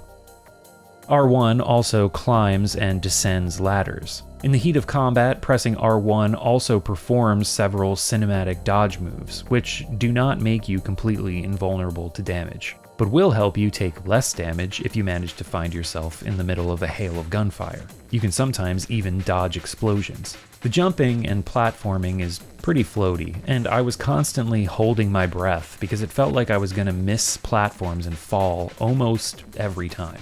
Sometimes I did miss platforms and fall. Luckily, the game has a very generous checkpoint system throughout its stages. Once again, like the PS1 game, Standalone Complex is broken up into 12 missions. They're a bit longer than the PS1 games though. As mentioned, the first is actually one of the longest in the game. Most of them average about 15 to 20 minutes to beat, but there's some near the end of the game that are quite a bit shorter. So overall, it will probably take around 4 hours or so on a first playthrough. Not a long game, but not one that feels too short either.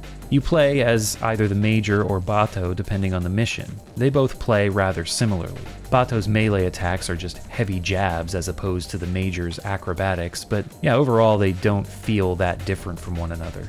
Still cool that the game mixes things up, mainly for flavor and story purposes. You get results at the end of each mission and earn bonus points for number of enemies killed as well as the time it takes you to complete the missions. You also get multipliers for your difficulty level. Easy nets you 0.5, so a penalty. Normal is ×1, no bonus, but hard and above grant higher multipliers. The points unlock infinite ammo for different weapons, and also characters and outfits for the game's multiplayer mode, which I didn't even bother to try out. What, do you think I have friends? But if you do, hey, there's a multiplayer mode. Achieving a certain number of points by the end of the game unlocks new difficulty levels, from very hard to champion, which makes for 10 levels in total. Kind of overkill. Honestly, I think playing the game on normal or even easy is enough. The gameplay isn't that great, and the enemies just become spongier on higher difficulties, making it much less fun in my opinion. But if you're a completionist or up for a challenge, this game has you covered. Speaking of completion, there are also Japanese-style folding fans hidden around the stages, 10 in each one, for a total of 120 fans. If you find them all, you unlock more infinite ammo weapons. And you're really going to need to keep your eyes peeled for these. On my first playthrough, I didn't even notice any of them. The enemy variety isn't huge. Mostly you'll be fighting different tiers of soldiers with different weapons. But there are also armored trucks, tanks, gun turrets, both mobile and mounted, as well as armored suits and even other Tachikoma later in the game. There's one stage where you get to actually control a Tachikoma, and it plays very similarly to the PS1 game. High likelihood this was a nod to that game. It's also the shortest stage, which is a shame. I wish there were more opportunities to control the Tachikoma. The last gameplay mechanic is the hacking minigame. Some enemies have unit IDs, which when analyzed will allow you to see icons of other unit members. Certain enemies also have a hacking code, and with this you can hack specific enemies that have a blue icon above them. The hacking minigame amounts to lining up the two shapes within the time limit. Each time you fail, a bit of time is subtracted from the counter. In the beginning, the enemies are all at level 1, but as the game progresses, later enemies may have up to 3 hacking levels, possibly more, depending on game difficulty. I'm not sure. This is only required near the end of the first mission, where you need to bypass a group of snipers who are stationed above a container area of the dock. Every time after this, hacking is optional. Sometimes it makes parts of stages easier. And it is funny hacking an enemy and taking out others as this decoy, but honestly, just running in yourself or chucking grenades is easier and faster. Also, the hacking minigame is kind of boring, and most of the time, I didn't feel like doing it. I feel like there's some missed potential here, because hacking these snipers in the opening level is actually pretty cool. I wish the devs could have cooked up more set pieces like this throughout the game. But yeah, that about covers everything. The gameplay is pretty straightforward, but there are a lot of little mechanics that make it engaging, even if some of them aren't quite as fleshed out as others. The stages are all varied, from the opening docks with its container and crane platforming, to a parking garage, storage warehouse, abandoned city, underground facilities. These stages may not sound like much on paper, but the level design and care that went into the pacing of each area, the placement of enemies, the platforming sections, the objective hunting, it's all really well balanced. But the biggest thing about this game that stood out to me and really made me fall in love with it was the atmosphere. Now let me just say, before making this video, I had never played Standalone Complex, but I remember when it came out. I was a fan of the series, having watched it on Adult Swim, and I'd played the PS1 Ghost in the Shell game. So a third-person shooter where you finally get to control the Major and Bato, that was exciting. But I remember the game getting pretty mediocre reviews, with critics saying it was nothing to write home about, so I kind of forgot about it. But man, I missed out on something special. For one thing, it has so much personality. Hearing the Section 9 team members chatter back and forth, not only about mission objectives, but also cracking jokes with one another, having the Tachikoma pop into the conversations from time to time, Chief Aramaki breaking it all up and trying to keep everyone on track, it adds a lot to the experience. About Fua's enrollment records, they've been semantically filtered. It's possible that they were intentionally deleted. Bounce the records over here to me. I'll analyze them. Tachikoma, don't you guys have more important things to do? No fair, Mr. Ishikawa, you have all the fun! The communication with the other Section 9 members not only feeds you hints on what to do, but makes the gameplay itself feel less isolating. Even though you're only controlling one character on lone tasks throughout the missions, you feel like part of the team. They're on comms, backing you up. They don't break in so often that it's distracting, and for the less important chatter, you can just keep exploring or engaging in combat. So all of that is great, but there's another layer to the atmosphere in this game. A prevailing, otherworldly mood that creeps up on you. It takes a bit to sink in though. The first couple stages are straightforward. Fun, well-designed, but straightforward. When we get to the third stage though, things start to take a turn. Up until this point, we met the witness we were supposed to rescue in the body of a Jameson-type cyborg, little mini-units that house people's cyber brains. They show up in the manga and TV series. This cyborg gets their cyber brain fried, and Section 9 learns the Jameson belonged to Takeru Fuwa, a university professor who was supposed to have died 5 years ago. He ordered a shipment of weapons that's been left in a parking garage. Bato investigates and finds the package, but instead of finding weapons inside, it's filled with rice. Not just any ordinary rice, but micro-machine engineered rice. While some members of the team investigate more about Fuwa's past, others find Fuwa now using a prosthetic humanoid body at a rail station attempting to board a train to the Tohoku Autonomous Region. The Major heads to a storage facility Fuwa's been renting for the last 7 years, hoping to uncover the prosthetic bodies he's using to transfer his brain into. This stage is where Standalone Complex's more mysterious atmosphere starts to creep in. The environment is basic, an empty, multi-level warehouse full of storage containers, robot sentries, and armed guards. But the soundtrack is this almost pre-vaporwave style of mall music.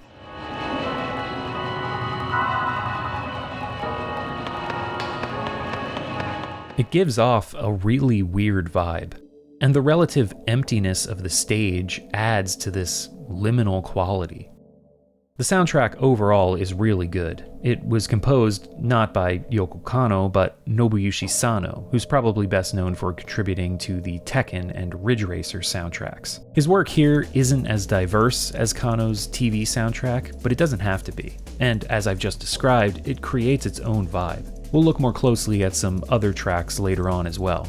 And though the music is excellent here, there are also times where the BGM drops out, and you're left in silence. At the end of the stage, when the Major discovers the storage container that contains one of Fuwa's prosthetics with its memory encrypted, Ishikawa says he and Boma will decrypt it. After that, the music is gone. There are no other clear objectives, and it seems like there's nothing to do but wait. All clear. Suddenly, you hear the sounds of new soldiers clearing the warehouse. You can spot them from your higher vantage point. And the upbeat techno that breaks out during the fight won't start until you fire the first shot and alert them to your presence.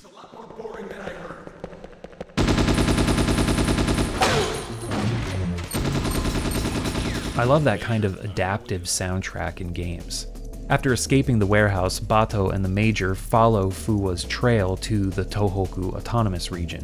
There, the two of them are meant to make contact with the research team's leader, Kei Yazawa.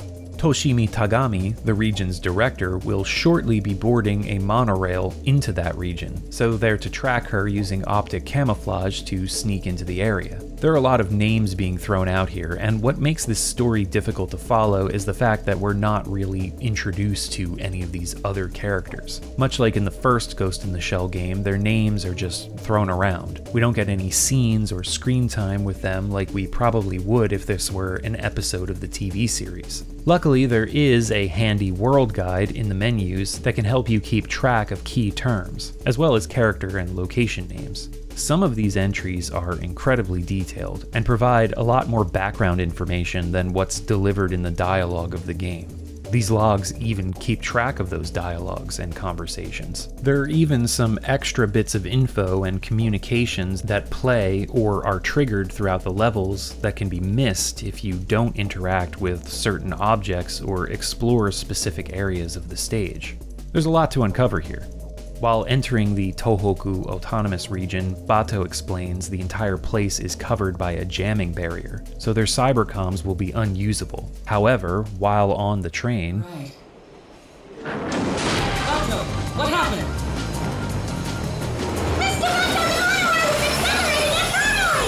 This isn't good, Major. We're gonna plow right into the station. If we don't get out, this will turn into a steel coffin.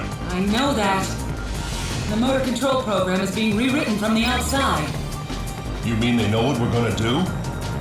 We don't have time to alter the program. You escape in the Tachikoma. What are you gonna do?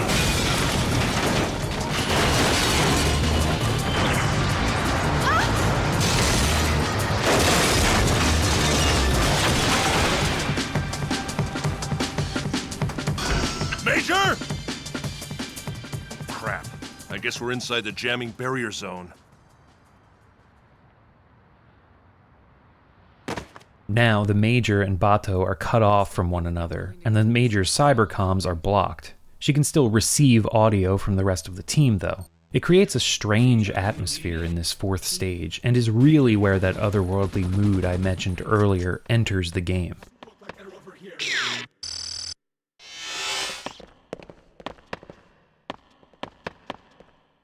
The exterior of the industrial complex that surrounds the dam is this large outdoor area.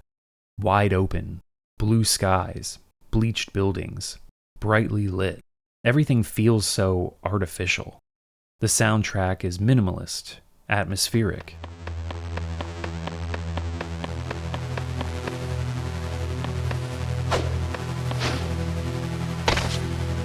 Like at the end of the previous stage, there are also moments where it drops out entirely.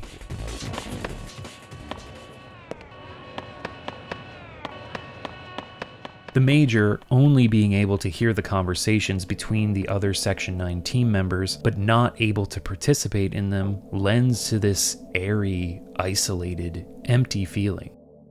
This is my favorite part of the entire game, and it's not only thanks to the incredible ambiance.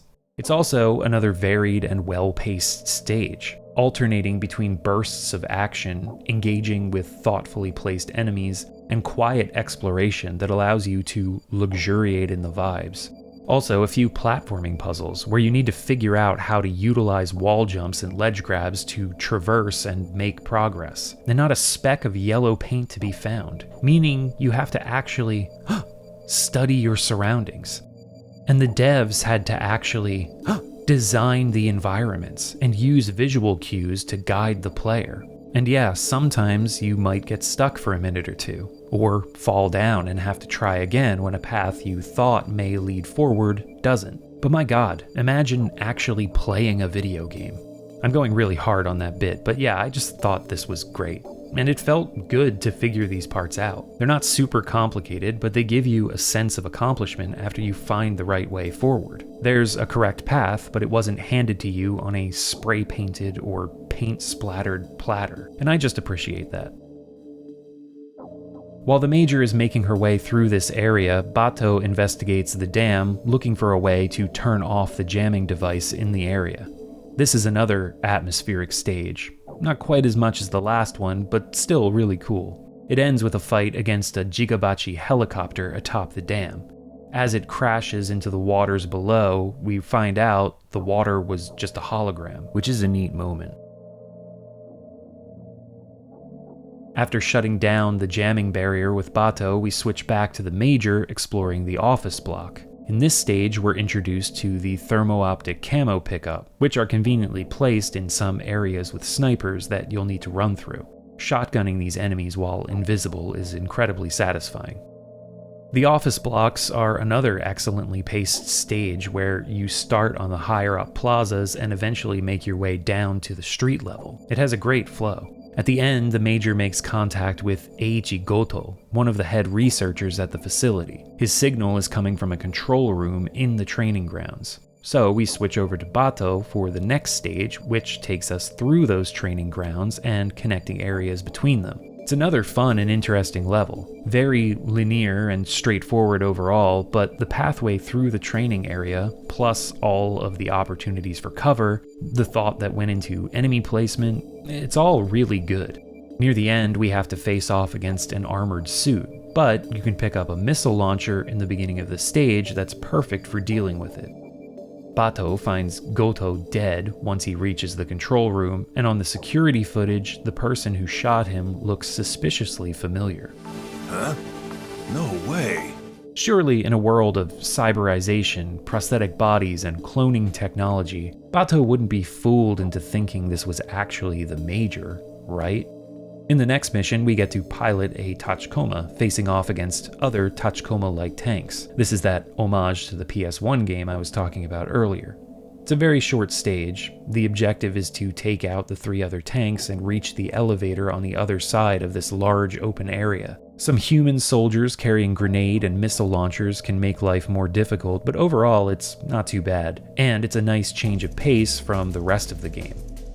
As Bato and the Tachikoma are leaving the underground arena, they witness another large helicopter, which Bato identifies as an Oniyama, take off and destroy 2 military helicopters that were arriving in the region. There's also an anti-aircraft cannon that's preventing the military from intervening. So it's up to the Major to take out the helicopter, while Bato finds the code to operate the anti-aircraft cannon. The Major stage takes her through a building that's still under construction, where you need to time your movements so as not to get shredded by the assault helicopter hovering around. It ends with a face-off against the Oniyama, where the Major needs to jump aboard at the end to shut it down.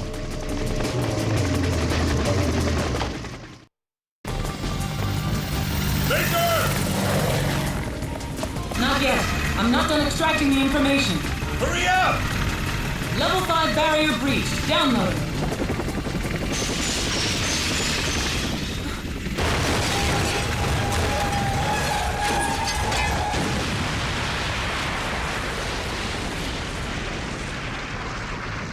Go! Don't call me by my first name, okay? Geez, you had me worried. Will you just be more careful with your life? Sure, I'll keep that in mind.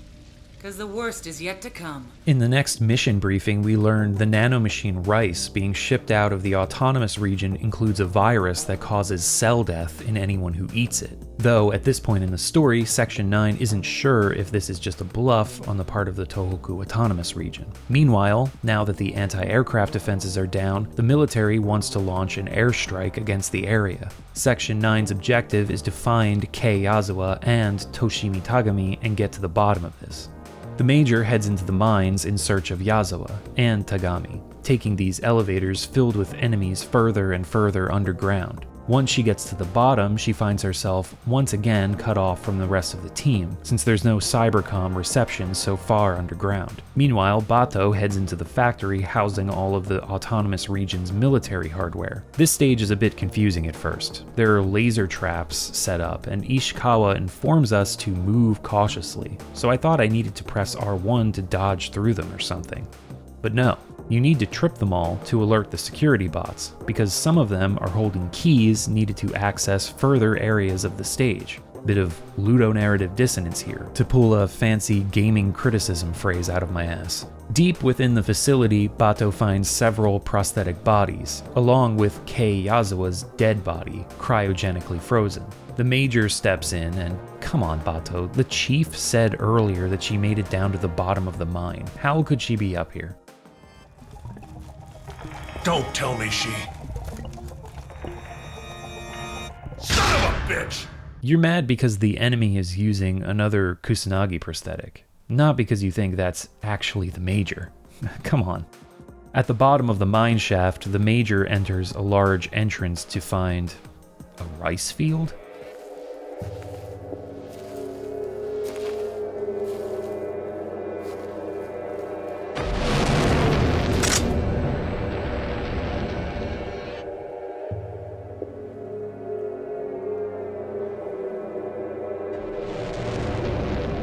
Visual camouflage?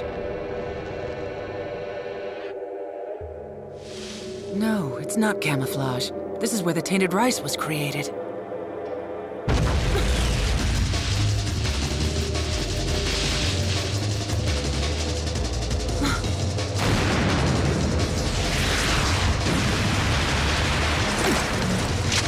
This large tank is our final boss fight, in this huge open rice field with its holographic sky. It's such an amazing setting for a final fight. All the while, Tagami, who's using another prosthetic that looks like the Major's, spouts her terrorist ideology. So that people may experience the simple and pure joy of true happiness.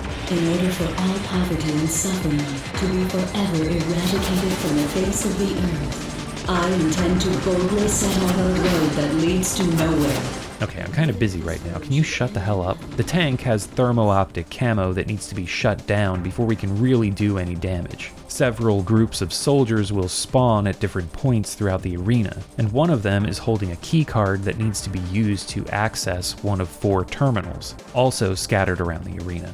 Each one will lower the tank's thermo-optic capabilities. Once all the terminals have been accessed, the hologram shuts down and we're free to damage the tank with our equipped weapons. Of course, at the end, we need to hop on top of it to completely disable it. Unfortunately, we don't get to fight our doppelganger and can only watch in the final cutscene.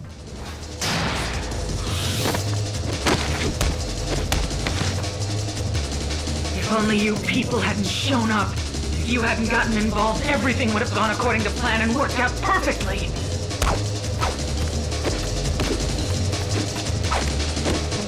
What the hell is going on? Major? Sure, now I get it. Bato, you really thought the Major was involved in this? You didn't for once think someone was using a similar prosthetic body. Don't you live in this world? Come on, buddy. But which one? Both of their ID signals show each to be the real Major. Not much choice then. Motoku! So you're the fake!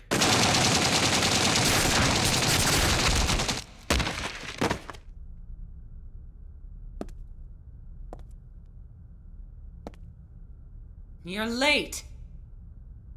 Damn. Nothing changes with you.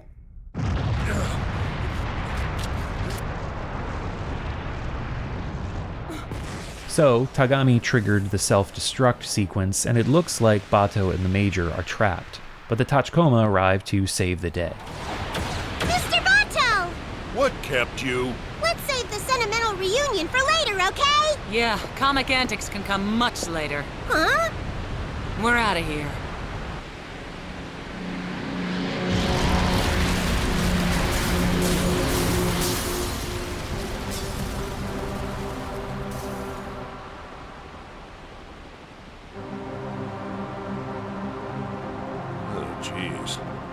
whole thing is underwater.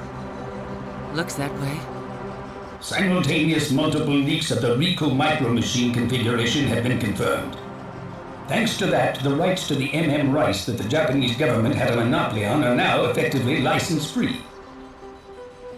As for the tainted rice, Ishikawa is working on a vaccine program for it. Wasn't it a utopian dream of theirs to use the micro machine rice to finance their independence? Eliminate hunger and poverty from this planet, and create a world in which all people are content. Those words came straight out of Toshimi's memory. The copyright has turned into copyleft. In a sense, you could say Kei Yazawa's dream has been made into a reality. You think that woman had this plan too? More than likely. It's not easy to understand the love a sister has for her little brother. By the way, Bato, I'm curious. How were you able to tell that it wasn't me back there? Oh, that? Geez, how many years have we been teamed up now? Unbelievable. And you'd never turn around just because I called your name. I heard that.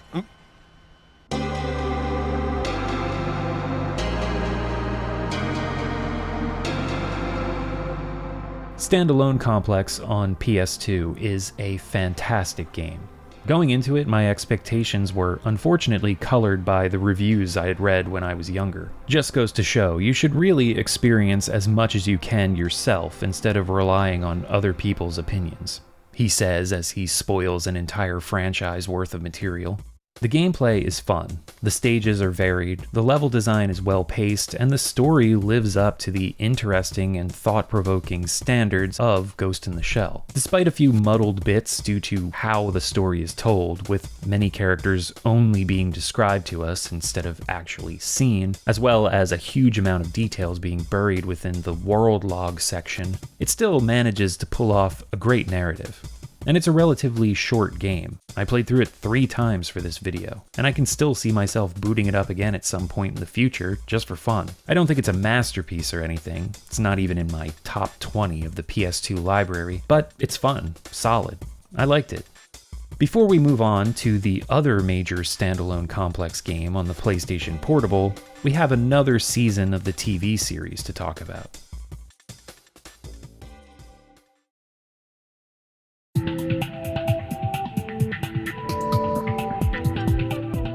The second season of Standalone Complex, known officially as Ghost in the Shell Standalone Complex Second Gig, aired from 2004 to 2005 in Japan. In the aftermath of the events at the end of the first season, Section 9 is now under direct control of a new Prime Minister, Yoko Kayabuki, Japan's first female PM.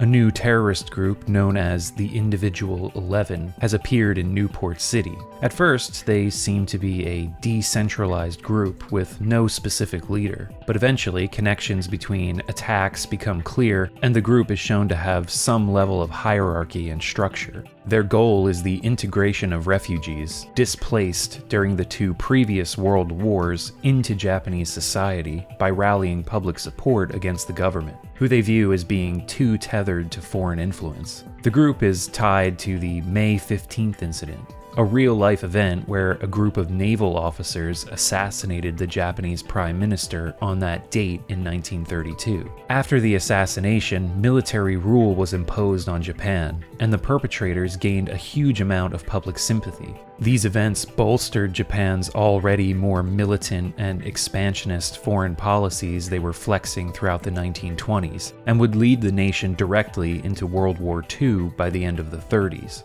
The second season of Standalone Complex's focus and filtering of historical events through its narrative highlights a theme that Ghost in the Shell as a whole often touches on: Japan's military history and national identity. Masamune Shiro's footnotes sometimes comment on Japanese domestic and foreign policies, and the entire premise of Ghost in the Shell, having Japan regain its military independence and become a world superpower, certainly comments on this. but the individual 11 plotline is where these background themes move to the forefront. It's interesting to note that Mamoru Oshii is credited for story concept and planning on the second season. The topics of national identity and Japan's place in the larger geopolitical landscape are themes he tackled in 1993's Patlabor 2.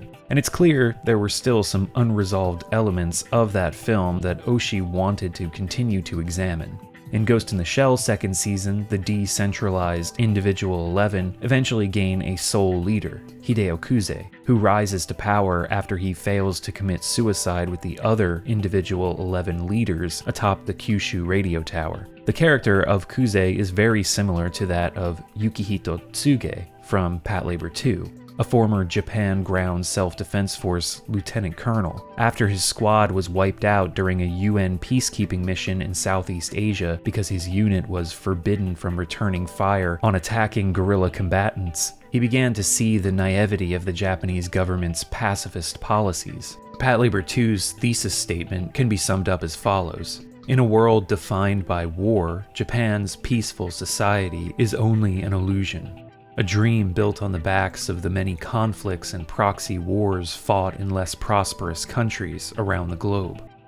During the course of the film, Tsuge stages several terrorist attacks on Tokyo, hoping to wake people up to the reality of the world around them and reflect on the fragility of the peaceful lives they lead. The Patlabor unit is tasked with arresting Tsuge before US troops stationed around Japan intervene and take care of the situation themselves. Similarly, in Standalone Complex's second season, Hideo Kuze witnesses the government's treatment of refugees in the aftermath of the two 21st century world wars, which saw many Asian citizens displaced and seeking asylum in Japan. He trades his rifle for a camera with a photojournalist at the site of a refugee camp he's stationed at and walks off. He wanders for years and gains the trust of the refugees, positioning himself as the perfect figure to spearhead a bid for an independent refugee state within Japan. Unfortunately, Kuze is being manipulated from the shadows by a central intelligence officer named Kazundo Goda.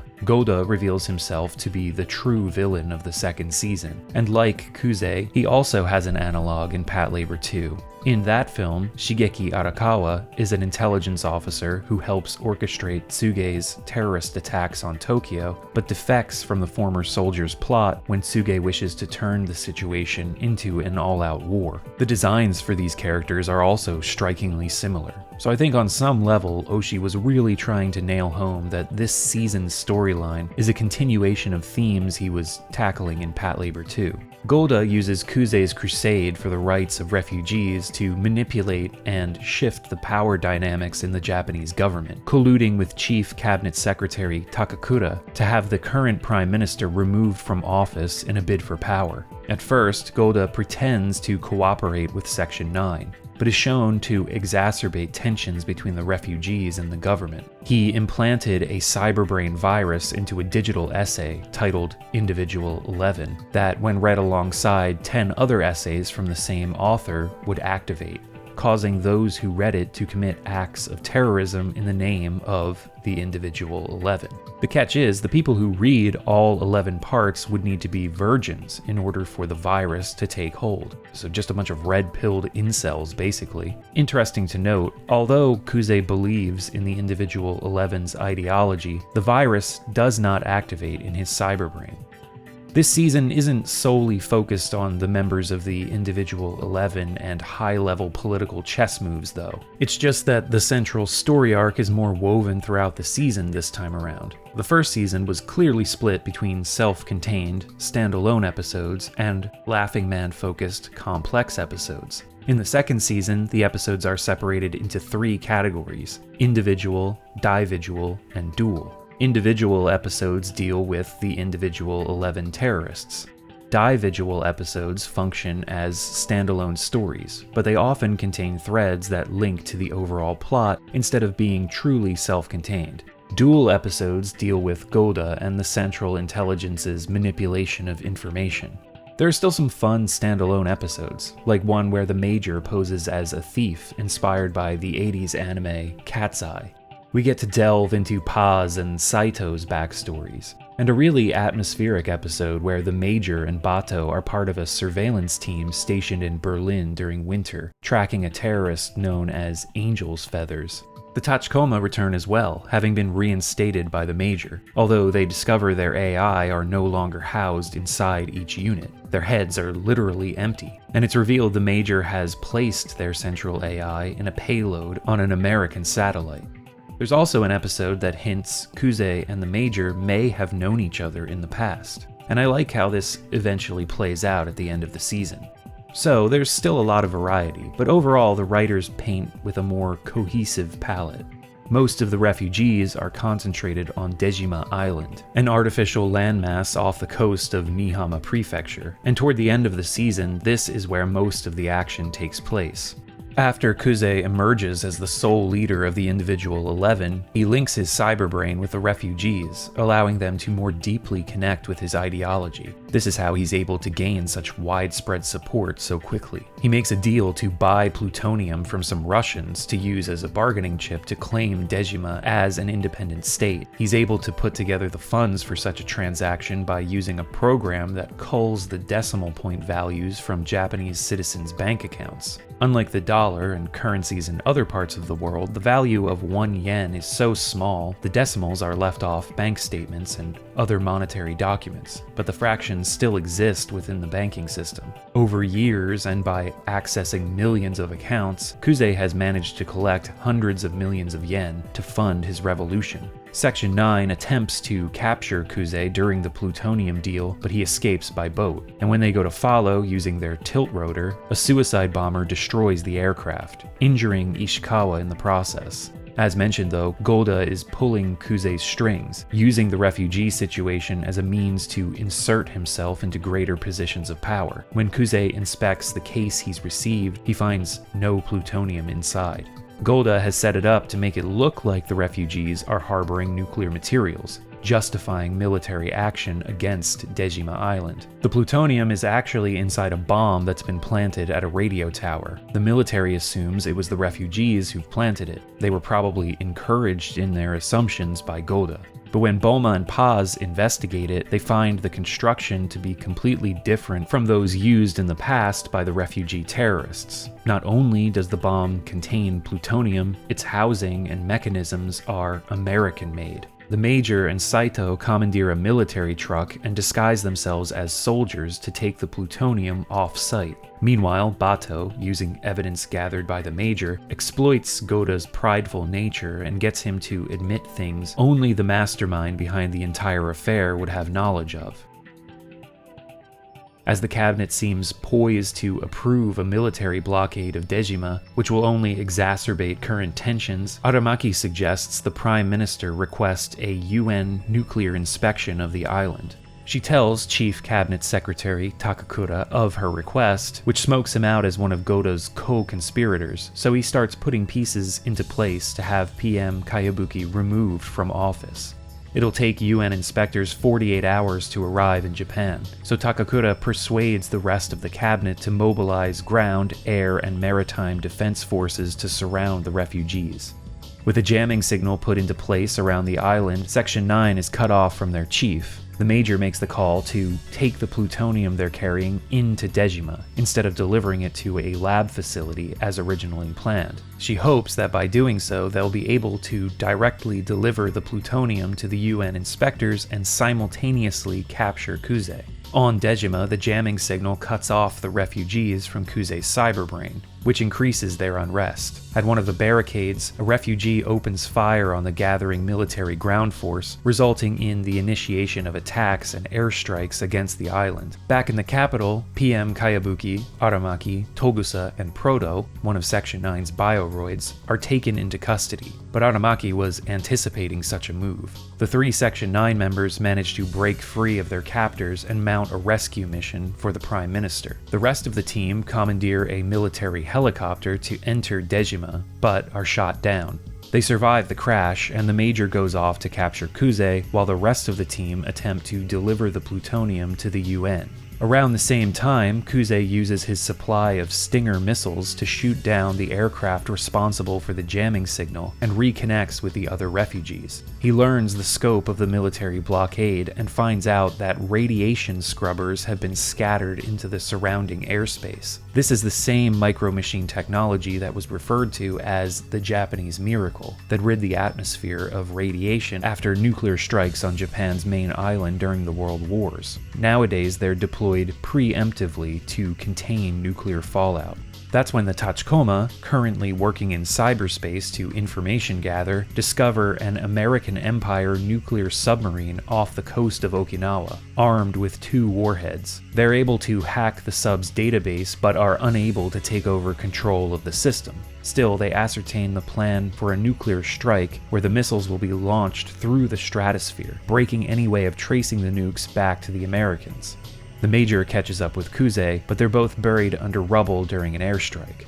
While trapped, we get some payoff from the earlier episode talking about the Major and Kuze's past, where they spent time in a hospital together undergoing cyberization. It's hinted very strongly that the boy from that scenario was Kuze, but he doesn't directly admit to remembering the Major. So there's still this ambiguity surrounding the whole thing, and I really appreciate that. I just like the way they handled this reunion of sorts. It's very understated, for right now anyway. Kuze explains that what he really wants is for the refugees to migrate to the net, free from any state control. And this is where his ideology broke from the individual 11s. He theorizes that his strong conviction toward this ultimate plan is what allowed him to resist Goda's cyberbrain virus. The Major orders the Tachikoma to free up space to allow the refugees' memories and ghosts to be stored on the net. But due to the riskiness of the plan and the impending nuclear strike, they choose to disobey her orders and instead commandeer a satellite hovering over Japan. Their plan is to put it in the path of the nuclear missile, intercepting it while in the air. However, they discover the satellite they plan to use is also the one housing their central AI. Back at the capital, Aramaki and Togusa manage to rescue the PM, who desperately attempts to scupper Secretary Takakura's scheme. The rest of Section 9 managed to deliver the plutonium to the military so it can be presented to the UN inspectors. Their journey to get that plutonium delivered is made more difficult by the Section 4 Rangers, who had orders to hunt Section 9. This ends with a scene where Bato reveals to them that he used to be one of them. He has the same prosthetic eyes they do. Bato's past as a ranger is brought up on several occasions throughout the series. But seeing this gesture of solidarity between them and understanding of what Section 9 is trying to accomplish is a great scene. I also love the moment where they're running toward the ground defense force line with one of the Rangers holding up the plutonium. There's a lot going on during this part, and there's an excellent song called I Do playing in the background, composed by Yoko Kanno and sung by Italian singer Ilario Graziano, and I wish I could play it for you without receiving a copyright claim. It adds so much weight and emotion to the events. While all of this is happening, the American sub launches its first nuclear missile.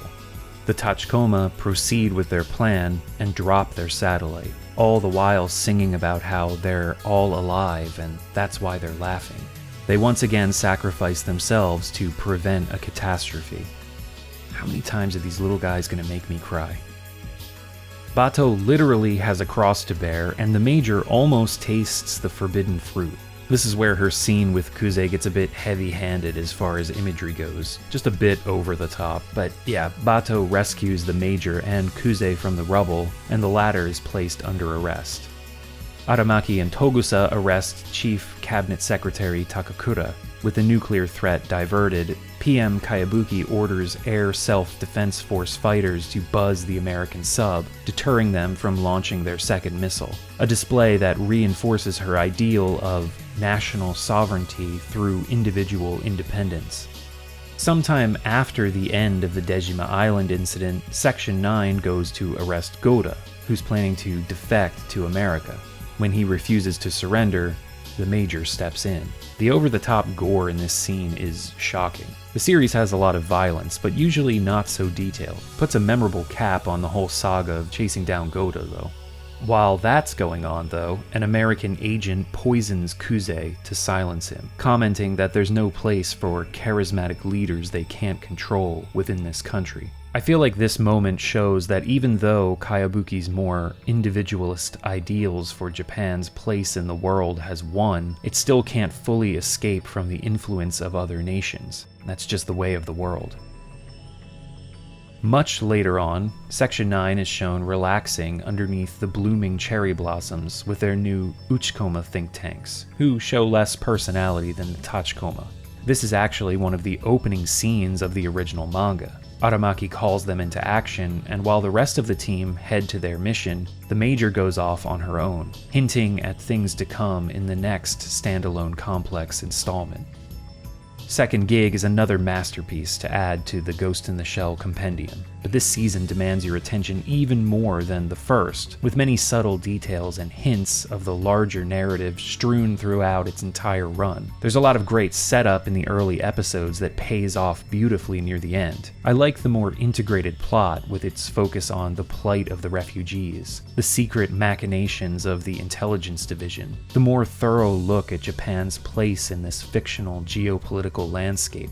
It gives Standalone Complex such a far-reaching scope, but at the same time it doesn't forget the characters and individual stories that drive these larger plot points home. There's some really powerful, emotional gut punches throughout. I will admit though, it can get a bit overwhelming and fatiguing to follow all of the story threads through 26 episodes. And, like the first season, I've probably seen this one about a dozen times since it first aired, and it took me sitting down to really pick apart the episodes while making this video to be able to absorb all the ins and outs of what's going on.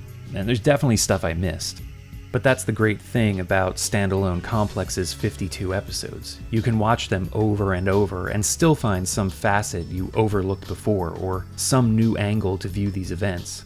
Back when I was originally watching the series when it used to air on Adult Swim, I remember hoping that there would be a third season.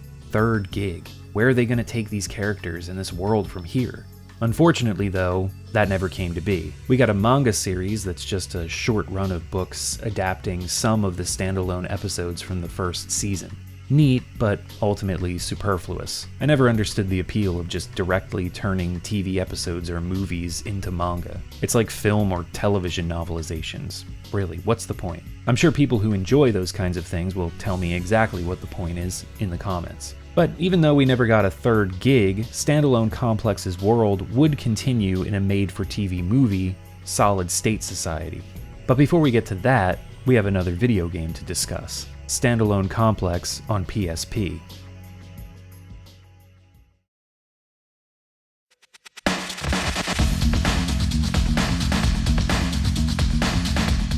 Ghost in the Shell Standalone Complex is a first-person shooter developed by G Artists and released on the PlayStation Portable on September 15, 2005 in Japan. European and North American releases followed in October of the same year, so a pretty quick turnaround on the localizations.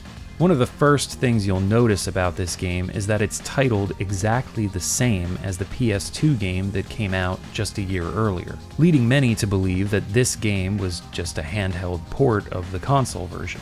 But that's not the case. This is an entirely separate game with its own storyline and a completely different playstyle, being a first-person shooter instead of a third-person one. In Japanese, it has the subtitle Karyudo no Ryoiki, realm or domain of the hunters, but they dropped that in Western releases, leading to confusion and low sales. I have no idea what Bandai, the Western publisher, was thinking. They also published the PS2 game, so it's not like someone else handled that one. I don't know, it just seems really dumb. Right off the bat, we join Section 9 en route to dealing with a situation where terrorists have taken employees at the National Archives hostage. And yeah, we're dropped right into the middle of this mission briefing. No character banter to ease you into it, just straight into whatever the hell's going on. And boy, everybody is looking pretty rough in this one. I know the PSP wasn't as powerful as the PS2, but I don't know how I feel about these doughy, lazy-eyed, knockoff, action figure-esque character models. They're creepy looking. Go ahead and have command authority for the investigation transferred to Section 9. Oh my god, those flapping lips when they're actually speaking and not communicating through their cybercoms. Anyway, the terrorists are looking for a specific document called the H-88 report. 88 is short for National Police Agency Security Bureau Administrative Document, classification code Public Security Investigation H-88. It's the report on the attempted rebellion in the far north that includes the testimony of General Michiba. An attempted rebellion in the far north? You mean the armed uprising by the officers of the Fifth Army who tried to turn the far north, which we'd just taken back, into an independent state? That's right. The Public Security Bureau tried to bury the whole thing way back then. But certain leaks about the affair came out, and that brought the incident to the public's attention. Now that the politicians see which way public opinion is blowing, they requested a public review of it. Yeah, man, thanks. I love being exposition dumped on right in the beginning of a video game. I'll definitely remember all of this shit. All right. I'm going to begin the mission briefing now. We haven't even started the mission briefing? The hell have we been standing around doing for the last 3 minutes? So here we are on the mission select screen. Right now there's only one available, but throughout the game there'll usually be up to 3 missions to choose from during each chapter, with a final mission opening up after that. So we have a little bit of choice as far as what order we want to complete things. The game is broken up into 6 chapters. The first one is like a prologue, so there's only 1 mission. Chapters 2 through 5 each have 4 missions, and Chapter 6 has 3, for a total of 20 missions. When we select one, we're taken to the briefing screen. Here we can listen to an overview of the current mission, fully voiced by support members of Section 9. We can also see our mission objectives clearly listed for us. The Touchcoma menu allows us to customize 4 different Touchcoma. We need to take one of them with us on each mission, and this is a huge part of the strategy in this game. Each Touchcoma has a different personality: balanced, aggressive, intelligent, and humorous. They have different stats and loyalty meters, and we'll look at how loyalty works in just a minute. Each Touchcoma has its own customizable layout, allowing us to equip different weapons and items. More equipment becomes available as rewards for completing missions. New weapons and items can be picked up throughout stages as well. The character menu lets us swap between 4 playable characters: the Major, Bato, Togusa, and Saito. And each of them have different max health and can be equipped with up to 3 weapons. Just like with the Touchcoma, new weapons and equipment becomes available as the game progresses. The missions keep track of which characters we've completed them with, and the in-game cutscenes will obviously change slightly, showing whatever character we've chosen to play as, which is a nice touch. So let's talk about the gameplay. We're in first person. The PSP analog stick moves forward, back, and strafes left and right. Since there's only one stick on the PSP, the face buttons are used to look around. Triangle and X for up and down, square and circle for left and right. Takes some time to get used to, for sure. R fires our weapon. L jumps. On the D-pad, the right button opens weapon select. Left button reloads. Up is interact. Down is lock on, which is practically mandatory considering how clunky the controls are. These are the default controls. There are other configurations in the options, but I found the default ones to be the easiest to wrap my head around. But still, they are awful. You get used to them, but they never feel good. One of the biggest problems is the camera control with the face buttons is not responsive enough. So you'll be tapping square or circle to try to line up shots sometimes, but double tapping those buttons does a 180 quick turn. Also, pushing the analog stick left or right twice in quick succession does this little side hop. I ended up doing both of these movements a ton of times when I didn't mean to, and it was incredibly annoying. As I said just a moment ago, lock-on is absolutely essential, but it's also annoying to make use of because you need to take your thumb off the analog stick to press down on the D-pad. And depending on where you're aiming, it could take a second for the lock-on to line up with the enemy. It doesn't just snap right to them. If you get overzealous and press fire before you're fully locked on, it'll cancel out and you'll miss. It's just all very clunky. As mentioned, we have a Touchcoma with us on missions. They have their own ammo pools and health, and if they're destroyed, it's game over. Pressing select opens the command menu. Here we can change the move orders, choosing to have it move around freely, stick with us, or wait in place. We can also change how it attacks: guns blazing, save ammo, or hold fire. Finally, there's point order, where we can direct the Touchcoma to different pre-designated points on the map. These orders are where the loyalty meter comes in. For example, the aggressive Tachikoma with the lower loyalty meter is less likely to follow directions. They'll hit enemies really hard, but will probably end up running out of ammo. And there are missions where you need to take down enemies non-lethally. Having the Tachikoma not listen to the hold fire command will have that mission ending in failure. You can hop inside the Tachikoma at any point during a mission, either to save health or ammo for the playable character, or just because it's cool controlling a Tachikoma. I found it was better to have the Tachikoma helping out rather than riding around inside it, but the option is there. Now, all of this customization sounds exciting, but unfortunately, it doesn't really matter. After trying out each Tachikoma, I ended up just sticking with the balanced one for the entire game, only changing up the weapon loadout for certain situations, and that got me through the game just fine. Same with the playable characters. It's neat to be able to choose Saito or Togusa and see them in cutscenes, but they don't control or play differently. I ended up choosing Bato for most of the game because he had the highest HP. The missions themselves all have varied objectives. Early ones are just taking out all the enemies and making it to the end of the stage, but later on you'll need to rescue hostages, take out a rogue android using a stun glove, find and disarm explosives before a timer runs out, and, escort NPCs. We'll talk about that in a bit. This game goes back to the arcadey feel of the PS1 game, with mini arenas separated by loading screens making up each mission. And yeah, the settings are also varied. Office buildings, docks, warehouses, factories, outdoor city areas, military complexes. Like I said in the previous games, the locations themselves aren't that original, but it's nice to be in different locations throughout the game. The music is fantastic. At first, I didn't really think much of it as I was playing the game, but after going back and listening to it to find music to use in this video, I think it might be my favorite soundtrack of the three games. It's a bit less intense than the PS1's OST, which makes it better to throw on in the background and vibe to.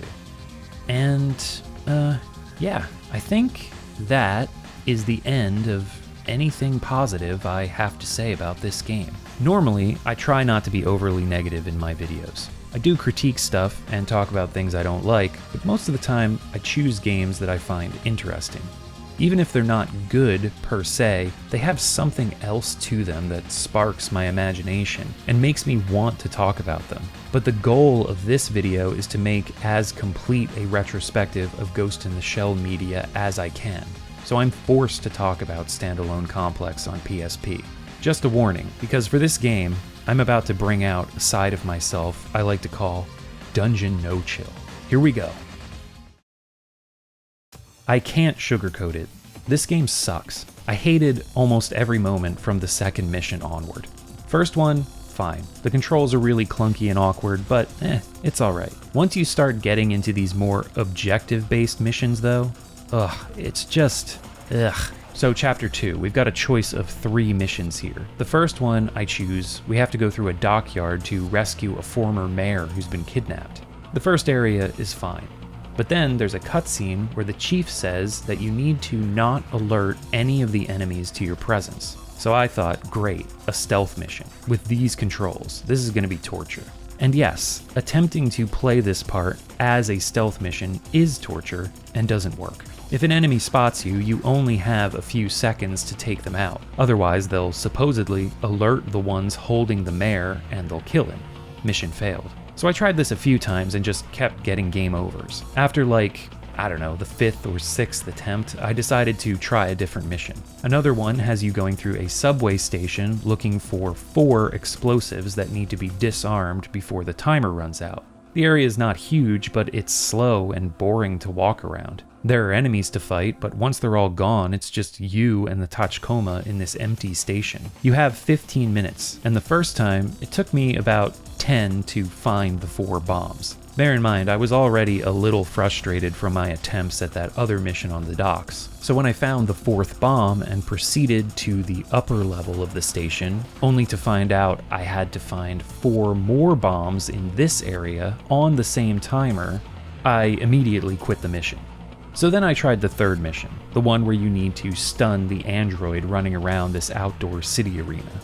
I had some angry times whenever the Tachikoma killed the android because I forgot to tell it to hold fire. But even when I did tell it to hold fire, it didn't listen because I was trying out the aggressive one at this point in the game. But once I got a handle on that, it wasn't too bad. But then, for some reason, there's a second part to this mission where you have to walk around the stage and check garbage cans, looking for the body of an android child that's been thrown away. And while doing this, I just snapped. Why is this game having me run around looking through garbage? What is going on? None of these missions are fun or interesting. I did find that stupid kid who got thrown away, but then I had to stop playing for the day. Obviously, I came back the next day, got through the bomb mission because now I knew where the bombs were, but that mayor rescue mission on the docks, you're not supposed to stealth it. You're supposed to run in and kill everyone as quickly as possible so you can get to the mayor. And then once you're there, the bad guys don't kill him, and everyone runs around inside the warehouse trying to shoot you while the mayor just sits there tied up. Why do they kill him when you get caught earlier if they're not going to kill him now when you're right here about to rescue him? I mentioned ludonarrative dissonance earlier. Well, here you go.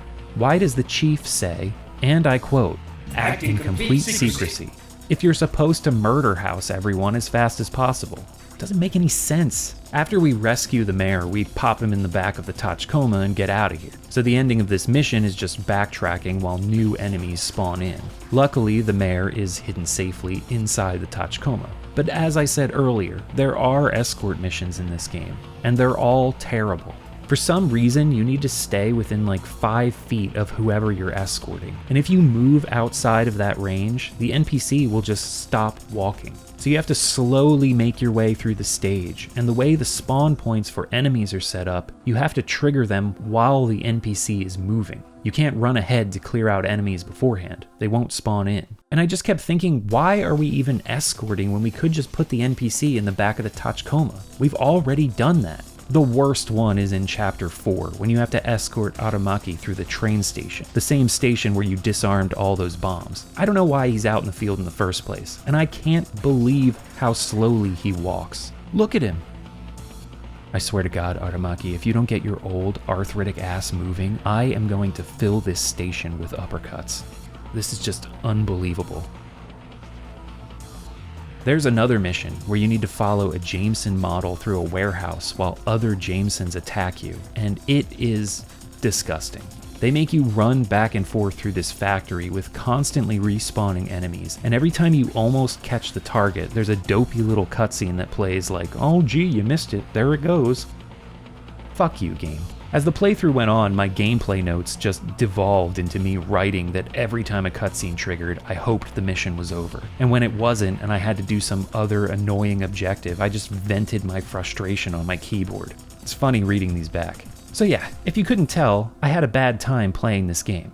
And it's also the longest Ghost in the Shell game so far. The first one was like 2 hours. The second was around 4. This one took me 6.5 hours. It doesn't sound like much, but it felt like 60.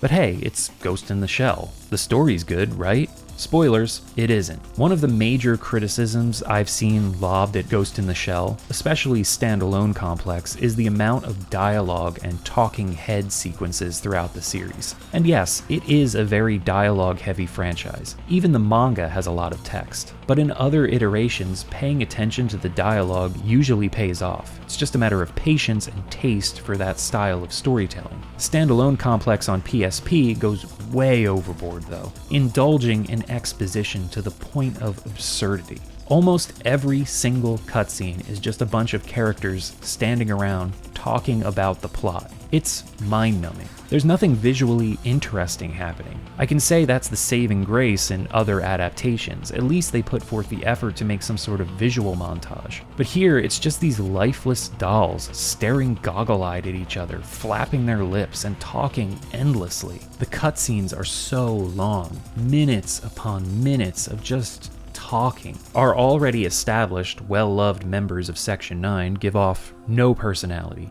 and the side characters are beyond boring. Even the Tachikoma start to get annoying, which I hate to say because I think the Tachikoma are great.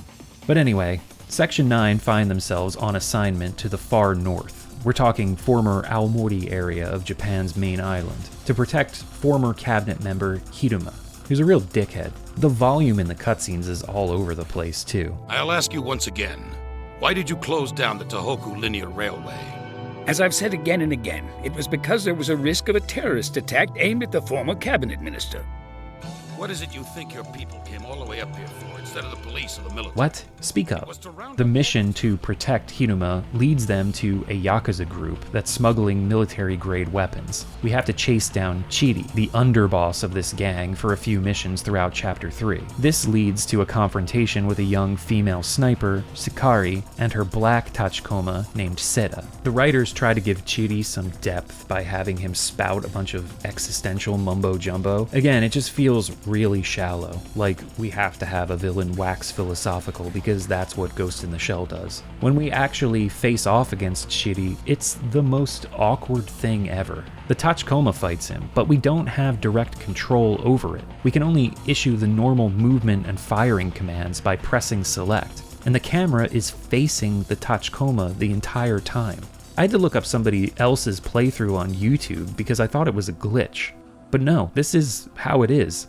Apparently, I could have changed the view to inside the Tachikoma with the L button, but you still can't control anything. It's just such an awkward moment. We can hop inside the Tachikoma and control it during missions, so why couldn't we control it here? I get that according to the cutscene, it's acting autonomously from the player character, but come on, you're gonna choose this moment, a boss fight, to not be ludonarratively dissonant? I swear that's the last time I'm gonna use that phrase in this video.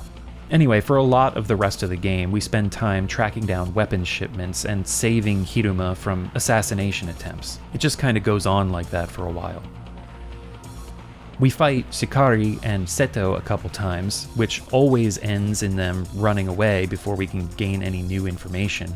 Eventually, Ishikawa learns that the black think tank is a prototype for the Tachikoma, and the girl, Sakari, is a bio-humanoid. Both of them are being used by a group called the Senninkai to assassinate Hiruma. Apparently, the Yakuza gang from earlier was also being used by the same group to smuggle weapons for them, so that was the significance of that whole episode. As the Senninkai close in on Hiruma, who always just seems to be running around by himself like an asshole instead of staying put and being protected by Section 9, we have a final confrontation against Sakari and Seta in front of a hotel. It feels like this should be the final boss. We've already fought this duo twice before, and they are the two tasked with assassinating Hiruma. But no, after defeating them and destroying the Black Tachikoma, Sakari runs off. Inside, Aramaki is here for some reason with Hiruma. Again, why is Aramaki out in the field when shit is going down? This never happens in the manga or show. We have to fight a group of Senninkai soldiers. Then, the final boss, or bosses, are 3 Senninkai members in armored suits. It's a tough fight, and we're left with whatever ammo and resources we had left over from the earlier part of the stage. There are only a few explosive weapons lying around this area too. It took me a few attempts, but they finally went down. In the end, we find out Hiruma was the villain all along. Who didn't see that coming? He was conducting illegal real estate deals with the Russians, which is how that whole H-88 report from the beginning of the game fits into the picture. It was a document of these transactions. Hiruma organized the attack on the National Archives to cover up this information. So the Senninkai were ultra-nationalist terrorists who wanted to kill a traitor to the country for selling off land to a foreign power. Section 9 security detail was a ruse to get to the bottom of Hiruma's suspected crimes. But what about Sakari, the girl who the Senninkai had tasked with killing Hiruma? What, are you waiting for an answer? I don't know. The Tachikoma seem to know, though. When it comes down to it, who was Sakari anyway? Her physical capabilities could match those of a high-output prosthetic body, but was she really human?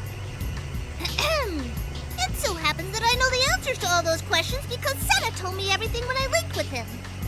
You're so lucky. Tell me too.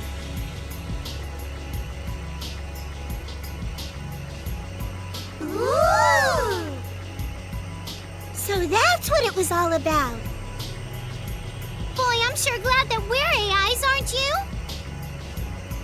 It's a lot easier for us to communicate. Now we have a really great souvenir for the guys who stayed behind at the Section 9 hangar, don't we? I don't know what the fuck that means. There's also a post-credits scene with the Tachikoma, reminiscent of the Tachikomatic Days shorts that follow the standalone Complex TV episodes. This one ends with them chanting, Crap, crap, crap! Crap, crap, crap! Crap, crap, crap! Yeah, perfectly sums up my thoughts about this game.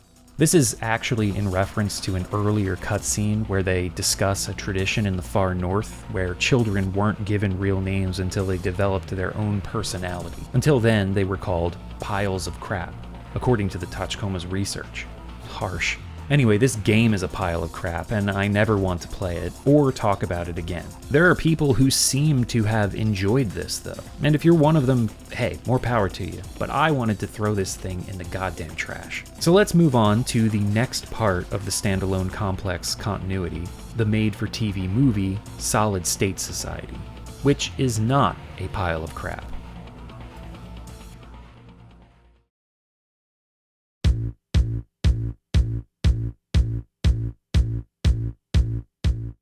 Taking place 2 years after the events of the Individual 11 saga, it's 2034, and the Major has left Section 9, but she still keeps tabs on them and conducts her own private investigations. Togusa has been named squad leader and been cyberized as well. He was always the most human member of the team, but has had to accept cybernetic enhancements to assume his new role. Bato was offered the position, but obviously shaken by the Major's exit, chose instead to become a trainer of new recruits. So Bato's characterization here takes some inspiration from Innocence's Bato. The film opens with Section 9's investigation into the suicides of several military refugees from the former Siak Republic. Despite some of these incidents being public and even turning into hostage situations, Prime Minister Yoko Kayabuki, still retaining her position, is reluctant to take their leader, Colonel Karum, into custody. Her administration has been built on supporting the refugees, and opposition parties are looking for any crack in her armor. Section 9 pays the colonel a visit covertly and find him already dead. He's connected to a nursing net system that monitors his vitals, and they've been reporting all normal, even though the colonel has clearly been dead for several days, and even looks to have manually disconnected himself from the nursing net terminal for some reason. A message written in blood on the floor next to his bed mentions the puppeteer. The colonel's son, who killed himself during a hostage situation at the airport in the beginning of the film, also mentioned the puppeteer. So yes, Solid State Society draws elements from the manga's first story arc, the narrative that Oshi's original film also took elements from. However, beyond the antagonist being a, to quote Aramaki,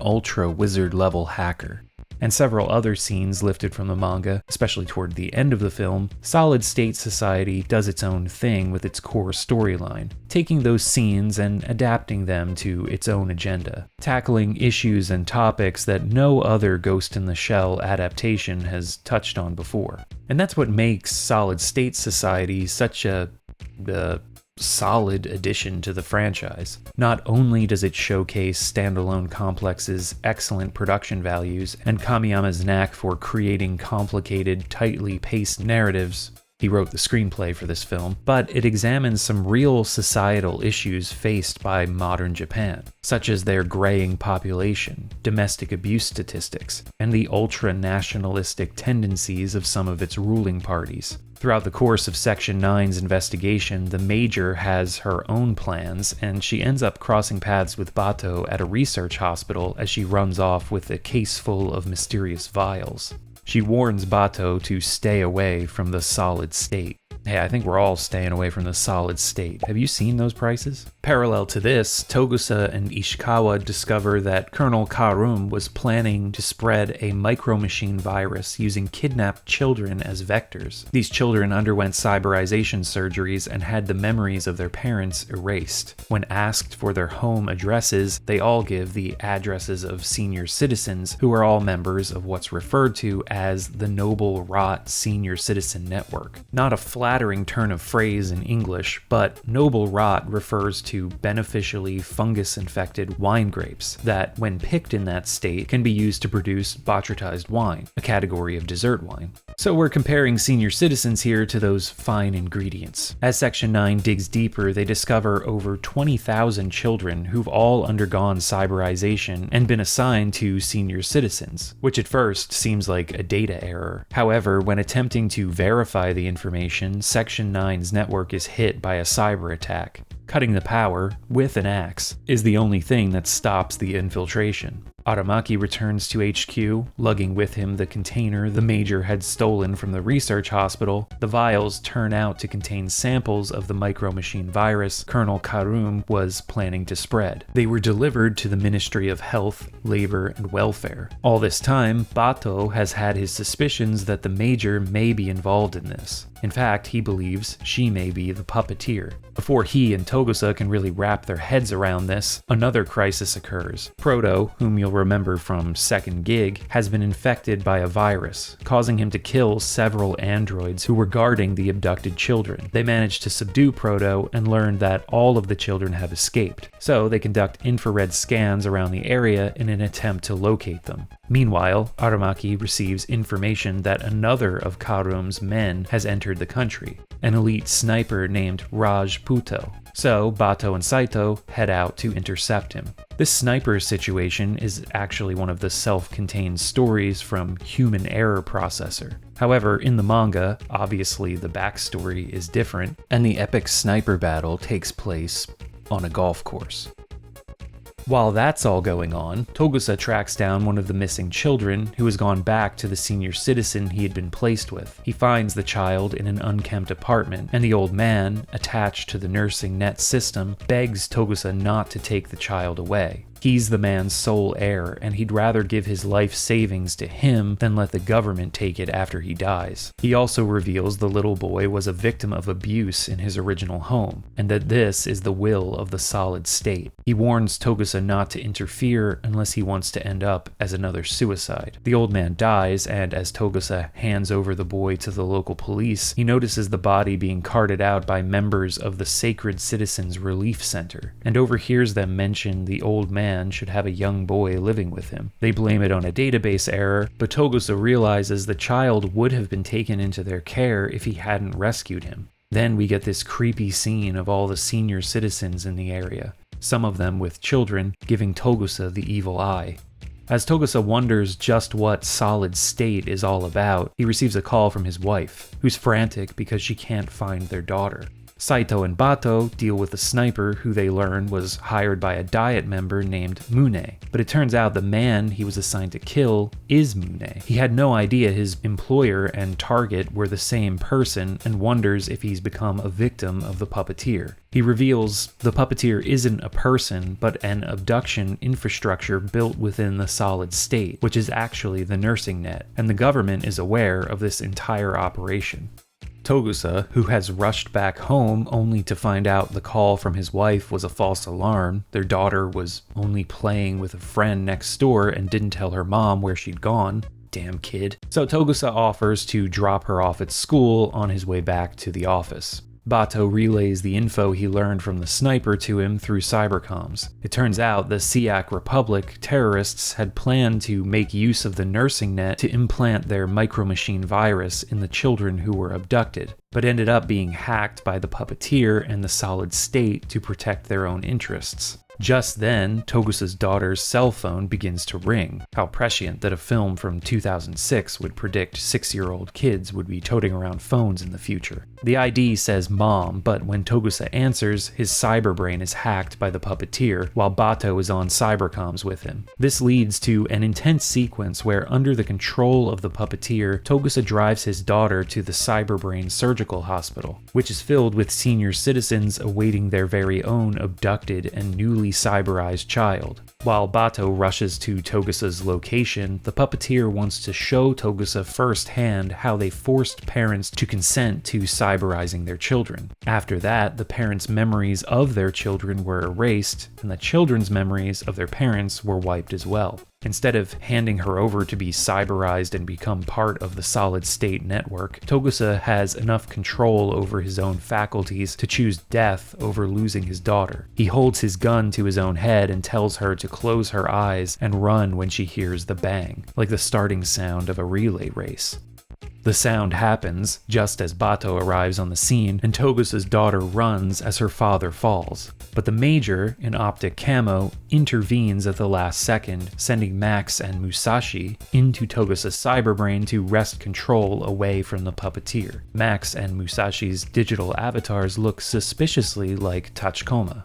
Max and Musashi were also the names of Kusanagi's digital companions in man-machine interface. The Major reveals she used Togusa as bait to pinpoint the location of the puppeteer's hub cyberbrain within the solid-state network, and they find out that it lies within the Sacred Citizens Relief Center headquarters.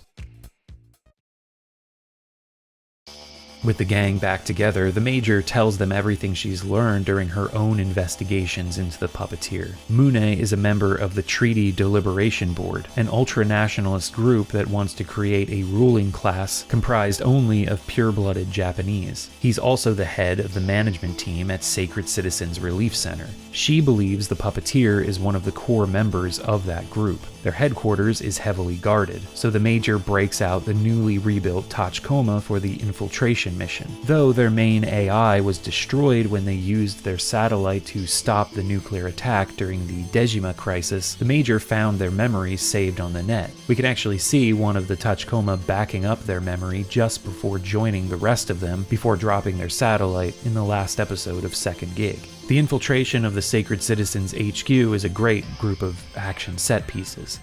Eventually, Section 9 discovers the abducted children in the Education Center, where they confront Mune and the rest of the management team. Mune explains the kids are orphans who are being educated using tax funds, an investment in the future of society. When Aramaki points out that those tax funds have been extorted from senior citizens and refugees, Mune counters that both groups are just a drain on the system anyway.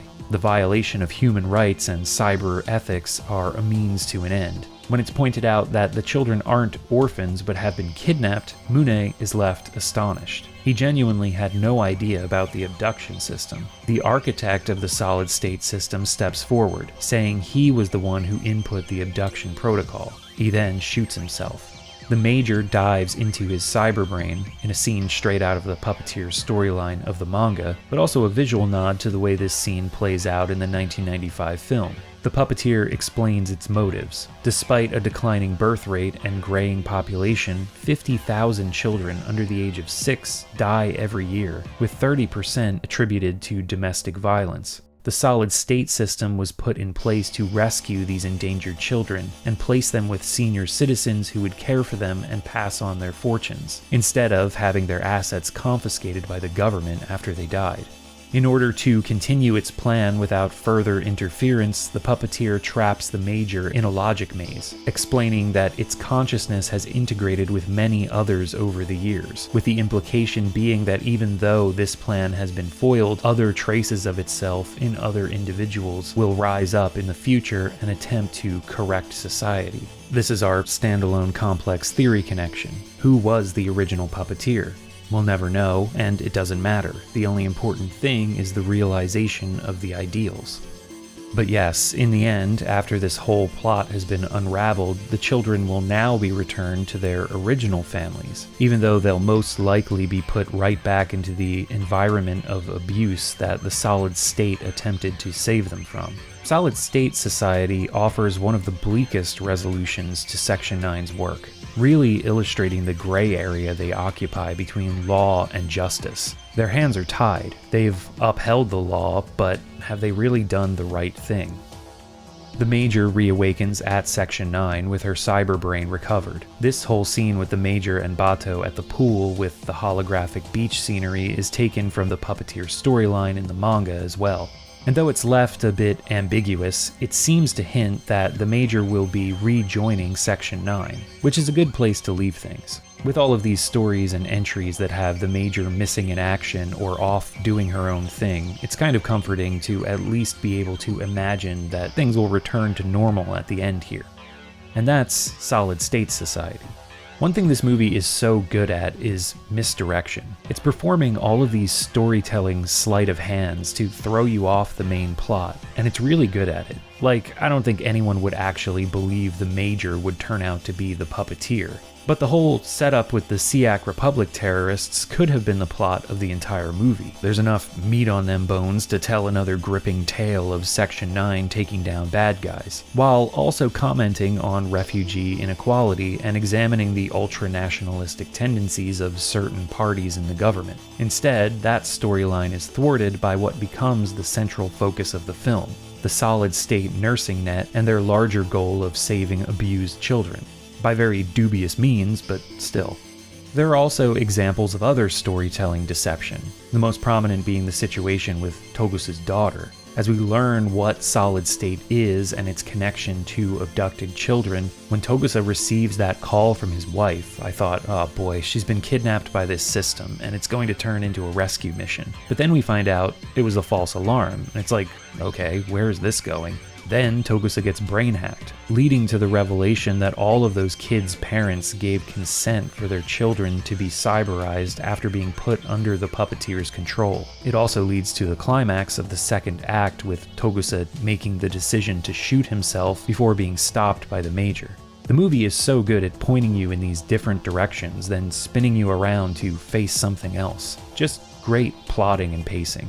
Solid State Society might just be my favorite piece of the entire standalone complex saga, and definitely one of my favorite entries in the entire Ghost in the Shell franchise. It has a weighty, philosophically and politically complex narrative that weaves so many ideas throughout its runtime. It has quiet moments of character study, punctuated by some great action scenes, and it ends with a complicated look at how the law doesn't always favor justice. Even with a slightly less than 2-hour runtime, it manages to pack almost an entire season's worth of intrigue into it. And again, after watching it for the first time years ago, I held out hope for Third Gig. The Major seemed to be joining Section 9 again. This is the perfect reset, with the potential to bring in a lot of interesting character development and tension. She still has her doubts about her duties. Bato has his worries that he'll lose her again. Togusa is in a leadership role, and Bato and the Major even have a short discussion about how the Major returning would affect that. There's so much setup to do something really interesting with these characters. But the years went by, and there was no whisper of a third gig. During 2006, the same year Solid State Society was released, a trilogy of novels arrived, written by Junichi Fujisaku, one of the scriptwriters on the show. These are original stories set in the standalone complex world. The first, The Lost Memory, takes place during the first season and follows Section 9's investigation into the Awakened, a group of teenagers who are cyberbrain hacked and forced to commit crimes, only to have their memories erased afterwards. It's actually a pretty good story, and since it's from one of the series' scriptwriters, has the feel down, even in novel format. The second book, Revenge of the Cold Machines, is made up of 3 seemingly standalone short stories that eventually come together to form an overarching plot. It takes place in between the first and second seasons of the TV series and focuses mainly on the growing refugee crisis. The first story, Double Targets, deals with some refugees who are forced by a local crime syndicate to assassinate Chief Aramaki. The second story, First Love, Last Love, is told from the perspective of one of the Tachikoma, who's been separated from the team and ends up following around a traffic cop, providing a view of the struggles of ordinary citizens and refugees. The third story, Revenge of the Cold Machines, is about a group of individuals who have stolen military-grade cybernetic parts and Section 9's efforts to track them down. This final story ties together the previous 2 storylines and also foreshadows some of the events and political drama that dominates the individual 11 saga of the TV series. The third book, White Maze, returns to the novel format and is ultimately about a virus that seemingly turns those infected into vampires. Several government officials are found dead with their bodies drained of blood. This erupts into a conspiracy that pulls in elements from the previous books and once again ties into the refugee crisis and what will end up happening in the second season. This book also focuses more heavily on the Major as opposed to Section 9 as a whole, foreshadowing her move at the end of the season to leave Section 9. Giving more context to that decision and helping to ease the abruptness of that revelation in the beginning of Solid State Society. Unfortunately, just like that Innocence tie-in novel, all 3 of these books are out of print, which is really criminal. I wish they were at least available digitally. Both the Innocence novel and these 3 standalone complex books provide so much richness and context to the other media they're associated with. On the flip side of that are the 3 mobile games released in 2011 and 2012. There's very little information about these games. A Hardcore Gaming 101 article turns up some of the only images I could find. And you all should definitely check out Hardcore Gaming 101. You want to know how I learn about some of the games I make videos on? Just click through the random articles on this site.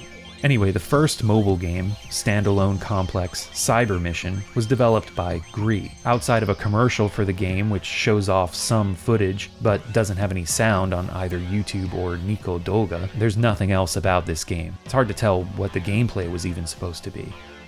The second mobile game was simply titled Ghost in the Shell Standalone Complex, making it the 3rd game to use that exact same title. HG101 managed to dig up an old news story that stated the game had an original scenario written by staff from the TV series. Players would supposedly take the role of a new Section 9 recruit, kind of like the PS1 game. The one blurry screenshot that's available hints that it might have been a visual novel, but who knows?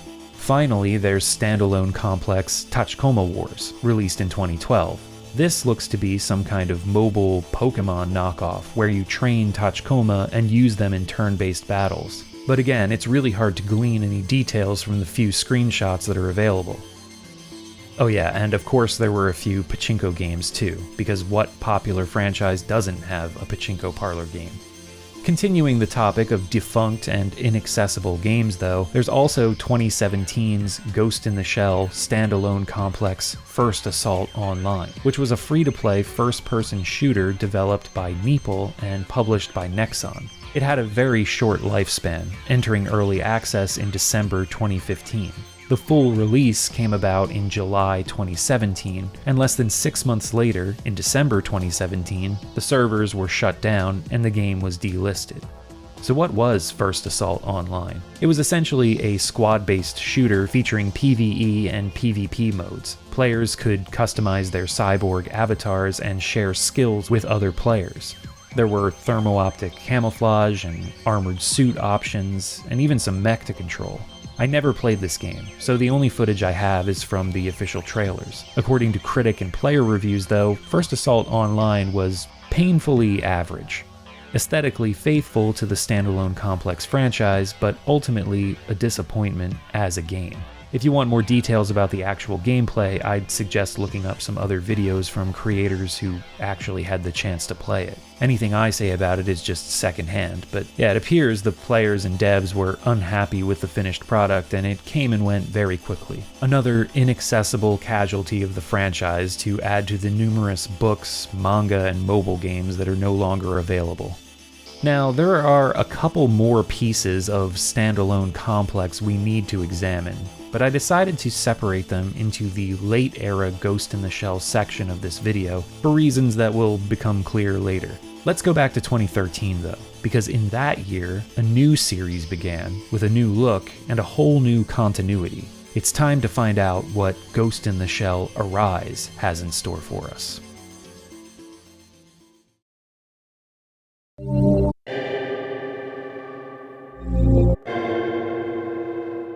Ghost in the Shell Arise officially began with a prequel manga written by Junichi Fujisaku, writer of episode screenplays and the actually pretty good trilogy of standalone complex books. Illustrated by Takumi Oyama, Ghost in the Shell Arise Sleepless Eye follows Bato during his days as a ranger. It chronicles his time on the battlefield and his first meetings with the Major, and how they're all used as dogs of war by the government and the organizations that oversee them. Some of these background elements were hinted at in the original Ghost in the Shell manga and standalone complex. There are mentions and flashbacks of them being soldiers during the World Wars. Of course, all of the details in those iterations were different. Here, in Arise, the creators are establishing something new. Which is interesting, but it kind of highlights one of my major issues with the Arise timeline as a whole, which I'll dig into in more detail as we move into the anime.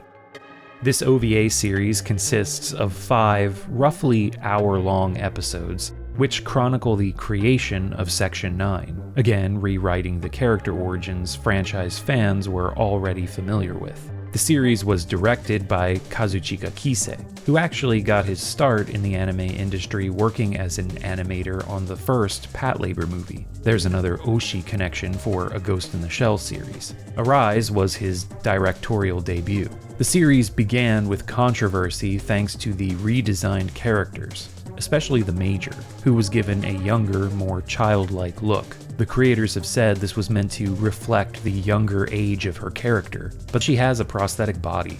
It doesn't age. I think they just wanted to establish Arise as its own separate thing, which ultimately I think is fine. I don't really like the character designs in this series, but they're not bad, and I don't know, I just kinda got over it pretty quickly. The production values on the episodes are high. The animation really is top-notch, with not only some great action scenes, but awesome imagery in some episodes, especially during parts of the story that take place in cyberspace.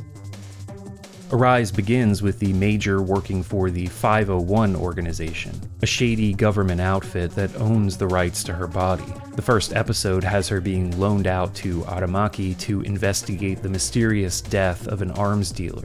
Aramaki is trying to put together a convincing reason to fund a new covert counter-terrorism team that would operate directly under the Prime Minister. Throughout this episode, we're also introduced to Bato and Togusa. Bato is a mercenary, and Togusa is still a detective on the Nihama police force. And I don't know, I just find the antagonism between all of the core, soon-to-be Section 9 members a bit uncomfortable. This continues in the next couple episodes as Saito, Ishikawa, Boma, and Paz are also introduced. I get what they were going for here, trying to show the arc of these characters eventually learning to trust each other and working as the team we all know them to be, but it just comes off as awkward.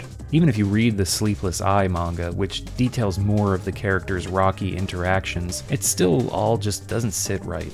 The Logikomas are fun though, kind of toned down prototype versions of the Tachikoma and Standalone Complex. Their personalities resemble the Fuchikoma from the original manga, and you can kind of see the thread that would possibly lead to their individualism in Standalone Complex, if this series was ever planning to go in that direction. But yeah, the relationships between the characters are a bit stilted here. We don't get a whole lot of character growth outside of we don't like or trust each other, but now we work together, so now we like and trust each other. The Major gets to shine a bit. There's a subplot involving her boyfriend, which is lifted from the manga. However, there, her boyfriend was another cop who was tasked with keeping tabs on Kusanagi. Here, he's a prosthetics manufacturer who supplied her limbs, which are malfunctioning thanks to a false memory virus, giving a whole new meaning to the term phantom limb. And he also betrays her, being a core member of a conspiracy between his prosthetics company, a weapons manufacturer, and several other shady entities. The overarching plot that eventually begins to surface throughout these 5 episodes is centered on a terrorist known as Pyromaniac, another criminal who is able to hack people's cyberbrains to implant a virus called Firestarter.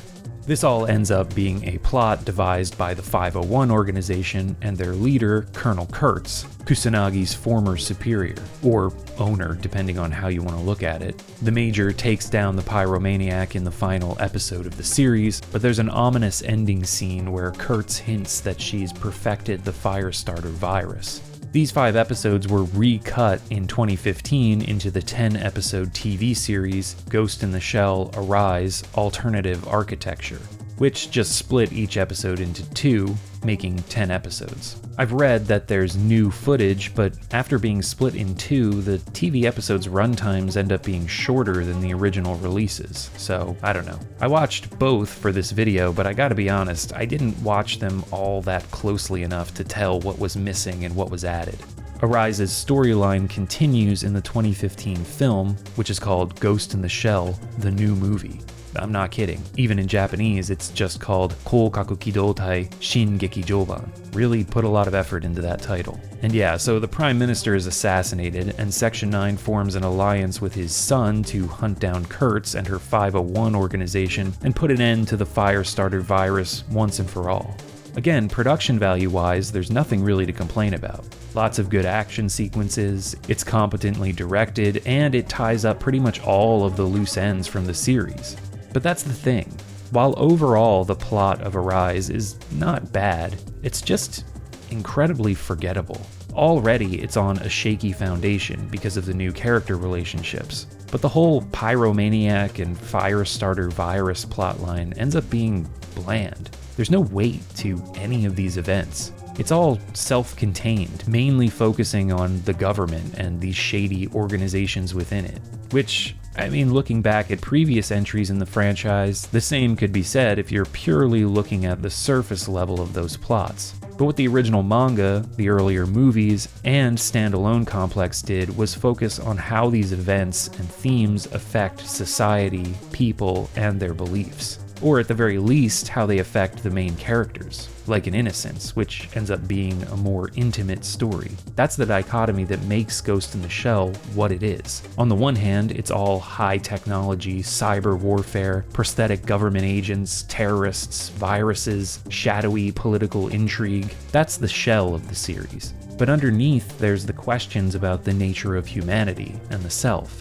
the philosophical conundrums of such a technologically focused world, the toll all of this has on society and the people who live in it. That's the heart of the franchise. The ghost, if you will. Arise misses that element completely, and it feels like a shell without a ghost as a result. Sorry for taking that metaphor so far. It's a stupidly easy one to make, but it works, so meh. A lot of critics in their reviews have said that Arise is a worthy addition to the Ghost in the Shell franchise, but I have to disagree. It's not bad. You can probably sit down and enjoy it for what it is. A sleek, fairly entertaining slice of cyberpunk storytelling, but it comes nowhere near the heights the rest of the franchise is known for. I don't know if the creators had hopes to continue the Arise timeline after wrapping up the Firestarter story, but that never happened. Sometimes an entry in a long-running franchise comes out and is a bit controversial or not accepted at the time of its release, but then after time passes it starts to be appreciated more, looked at on its own merits and re-evaluated. But in Arise's case, as time goes on and other entries in the franchise have come, hindsight has shown it to be a reboot that ends up going nowhere. It ultimately makes Arise feel pointless. As for some other Arise media, leading up to the release of the film, there was a short VR episode called Virtual Reality Diver, which was available on both the App Store and Google Play. As far as I can tell, it seems to have been delisted from both stores. Also in 2015, there was the Ghost in the Shell Arise Ghost is Alive stage play. And not the only stage play the franchise would see. It ran from November 5th to the 15th, and reportedly it incorporated 3D projections along with live actors. But that's about all I could find out about it. In 2017, a virtual reality arcade game, Ghost in the Shell Arise Stealth Hounds, was released in Bandai's VR Zone in Shinjuku. VR Zone permanently closed in 2019, so that's long gone. Again, all we have is a promo released by Bandai, which mostly just shows a bunch of nerds running around an empty room in VR gear shouting at each other. It also tells us to see the sound, so it seems like that was some kind of core gameplay concept.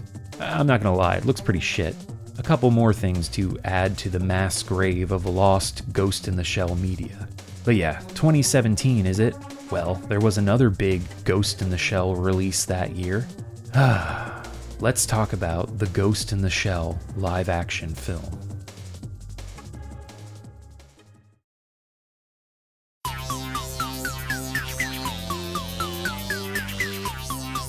I've already hinted at how I feel about this film way back near the beginning of the video, but let's really dig into it. The film's legacy is forever going to be the controversy surrounding the casting of Scarlett Johansson in the role of the Major. The movie tries to sidestep this by making the Major at first seem like a different character, Mira Killian, instead of Motoko Kusanagi. But we'll see how that plays out.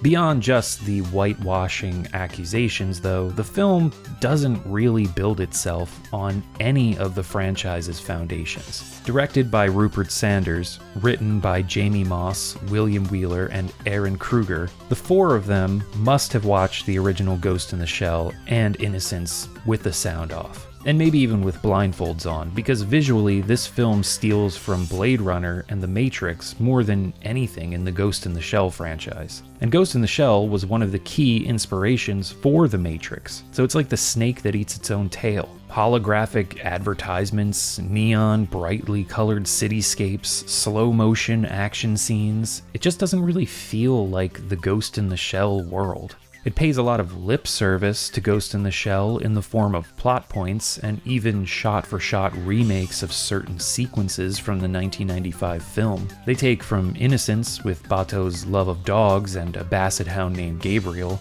and the main antagonist's name is Hideo Kuze, the refugee leader from Second Gig. But anyway, all of this is just pandering, and only serves to highlight the film's lack of an identity. Just like in the 1995 film, we see the Major's body being built. We're told she's the victim of a terrorist attack on a boat that left her family dead. She needs to take special medicine due to visual hallucinations, signs of her brain rejecting her full prosthetic body. Her shell, as the characters in the movie love to remind us as the term used for prosthetic bodies, was built by Honka Robotics, who sold her out to a counter-terrorism unit of the government, Section 9. The gang's all here. Bato, Togusa, Ishikawa, Saito, Boma, Ladria? Look, I don't mind the gender swap, but couldn't they have kept the name Paz? It's just a code name after all. Why is Paz the only one not to be part of the team? Beat Takeshi Kitano plays Aramaki, which, I mean, it's always good to see Beat Takeshi. I like the decision to have some of the Japanese actors speak their original language, but why don't some of the other actors speak their original language then? If what they're getting at is this world where cybernetics allow people to instantly translate. Bato could speak Danish. Dr. Uled at Honka Robotics, who oversees the Major's care, could speak French. Yeah, it's a mainstream Hollywood film, can't have too many subtitles, but still, it just makes the choice to have some actors speak in Japanese feel like pandering again. Like, yeah, this is based on a Japanese thing and we know it, some of our actors speak their lines in Japanese. And I have to say it, I really can't stand Scarlett Johansson's performance here. She gives the Major no personality. Her robotic way of speaking and lines like, "This is what I was built for. I wasn't built to dance." Like, she's human. She still has her original organic brain, even though she's a full cyborg. So why does she act like a robot? The script is written like the Major doesn't understand human emotion, and Scarlett Johansson plays it that way. You could argue her character has had her memories stolen and she's drugged up, spoilers, and she's just a tool of the organizations that put her brain in a prosthetic body, but I feel like there were subtler ways to convey her character's feelings of being controlled. And by the way, I think Scarlett Johansson is a great actor. She's amazing in Ghost World, Lost in Translation, Under the Skin, a movie where she plays a man-eating alien disguised as a human, has her acting more human than she does in Ghost in the Shell. She's also always falling for traps and getting caught by bad guys, and cattle prodded. There are 2 separate occasions where the Major gets cattle prodded by bad guys. Was this like a Rupert Sanders fetish? The film ultimately ends up focusing on the Major not understanding herself and going on this personal journey of self-discovery. The most cliched Hollywood plot you could ask for. It's the only way us dumb American audiences could ever understand Ghost in the Shell's themes of identity. Kuze is targeting anyone at Honka Robotics who worked on Project 2571, a nod to Project 2501 in the original movie. At one point, a couple of garbage men are used to attempt to take out the doctor who monitors the Major. So here we go with that whole sequence from the original film. They're doing some scenes shot for shot, but did they study the structure of this sequence and understand the pacing and what it was all leading to? Let's find out.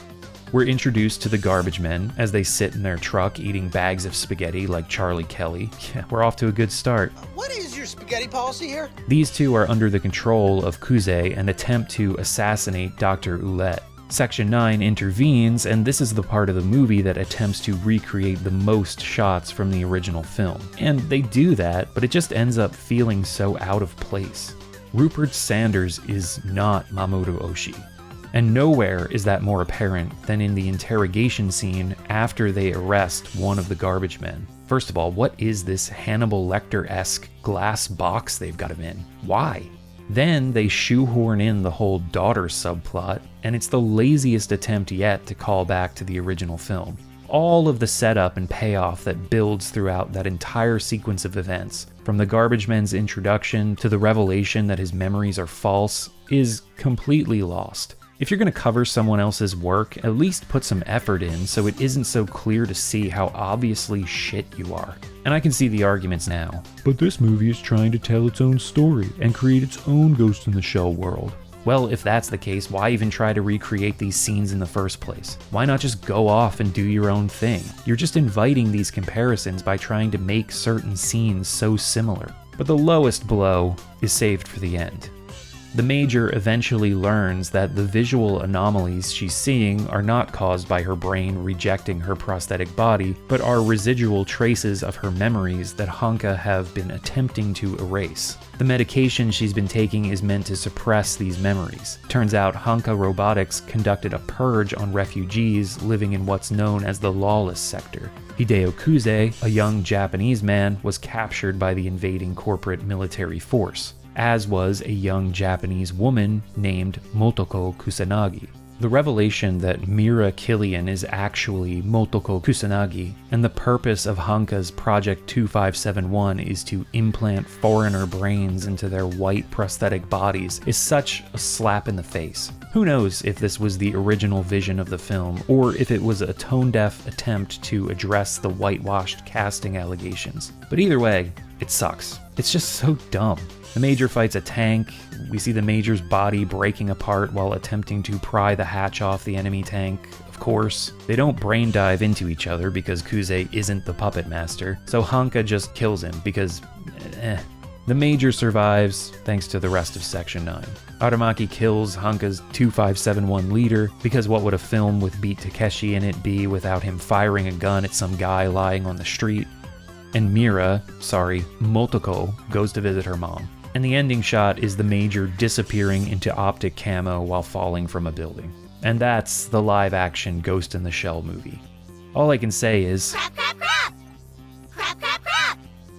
Crap, crap, crap! Yeah, I don't think there's anything redeeming about this film. It's a complete waste of time. Watch the original. Watch Standalone Complex. Watch Arise. Hell, play the Standalone Complex PSP game. It's hard to imagine the franchise sinking any lower, right? Right?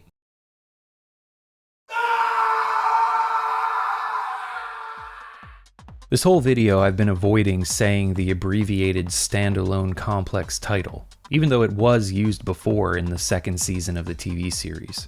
But here, it just seems appropriate to call this new series SAC. At first, it seemed like a dream come true. After almost 14 years, Kenji Kamiyama was returning to direct a new entry in the Standalone Complex series. We were finally getting the long-awaited third gig. Sure, it wasn't called Third Gig. It was announced as Ghost in the Shell Standalone Complex, or SAC 2045. But still, going back to a familiar, popular, highly acclaimed era of the Ghost in the Shell franchise seemed like a blessing. Then we learned that it wouldn't be 2D animated. They were opting for 3D animation. Okay, well, Japan doesn't have the greatest track record when it comes to their skill at pulling off that style of animation, but if anyone can do it, it's the Standalone Complex team. Production IG's got this. Then we saw the trailers. Ugh. But we've still got Kamiyama. Shinji Aramaki is also directing. Dai Sato is returning to write a couple episodes. None of the other original writing staff from Standalone Complex are returning. Neither is Yoko Kanno for the soundtrack. But this new crew knows what they're doing. It'll be fine. 2 12-episode seasons. One airing in 2020, the second in 2022, for 24 episodes total. What could go wrong? So yeah, anyone with eyes can see how shit this looks. The low detail, awkward movement, Aramaki with his ice cream hair. I could harp on the presentation all day long, but it's not going to change anything. So let's examine this series' story. Does it hold up to the excellence of its 2 previous seasons and made-for-TV movie? Will it tackle some of the character drama that seemed to be set up at the end of Solid State Society? Well, it starts off with the members of Section 9, minus Togusa, driving through the desert on the outskirts of Los Angeles. Section 9 was disbanded about 6 years ago, and since then they somehow ended up in America, working for a private military contractor called Obsidian. Togusa has found work as a cop for hire back in Japan. Oh look, the SAC staff watched the live-action film and added all the stereotypical hologram advertisements. Great.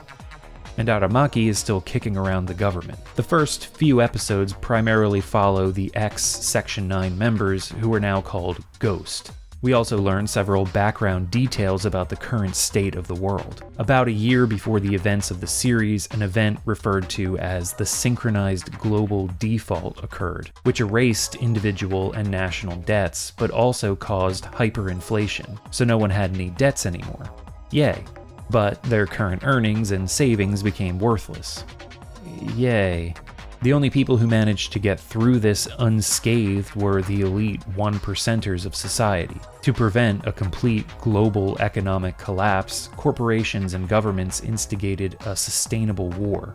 Continuous small conflicts and skirmishes across the world that would drive military spending and keep economies afloat. The only benefactors of this sustainable war were, of course, the 1%ers. The rebels who fight against these corrupt governments and corporations are unknowingly backed by other corporations, so their ideologies of revolution against the elite are being funded by the elite, who continue to line their own pockets while the rest of the population suffers. Ordinary people have chosen to have their own prosthetics imbued with ads to earn at least a little bit of money in order to live.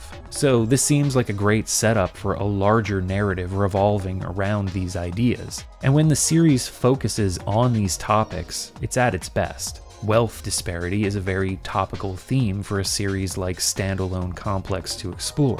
Unfortunately, after the first couple episodes, most of this becomes background noise as SAC 2045 shows its hand and reveals what it's really interested in focusing on over the course of the next 22 odd episodes. Here's what happens. The ex-Section 9 members end up being captured and forced to perform a covert mission for the American National Security Agency by its leader, John Smith. Excellent. Their mission is to infiltrate the mansion of robotics entrepreneur Patrick Huge. These names are incredible. However, when they enter the mansion, they find Mr. Huge is no ordinary human or cyborg. He's something else entirely. Able to move at superhuman speed and hack the elite military hardware the ex-Section 9 members are equipped with.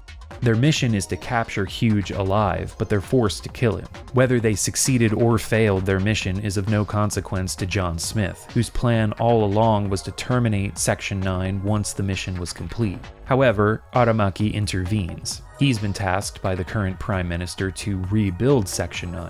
Unfortunately, we don't have Kayabuki anymore. Now we've got a half-American, half-Japanese man named Chris Otomu Tate. And this could actually be an interesting opportunity to explore tensions between his Japanese heritage and duty to the country he leads and his American heritage. The series has previously explored tensions between Japan and the American Empire. But yeah, SAC 2045 doesn't really touch that. Outside of Tate offhandedly mentioning he wants to get into the good graces of the American Empire. And Tate here gets practically no character development. So he tasks Aramaki with putting Section 9 back together. And though the PM believes anyone will do, Aramaki insists his former team was what made Section 9 the effective force it was. He plucks Togusa from his private police job and sends him to LA to track down the rest of the team. Once he learns they're on a suicide mission, he enlists the help of the PM to get the president of the American Empire to intervene directly in the NSA's operation.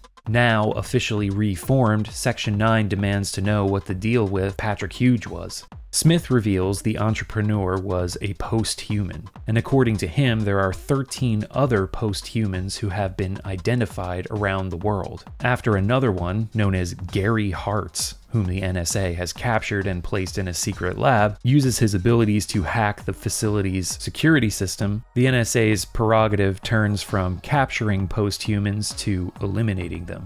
3 post-humans have been identified in Japan, so Section 9 returns home to start hunting. And this is the main storyline for both seasons, at the expense of pretty much everything else.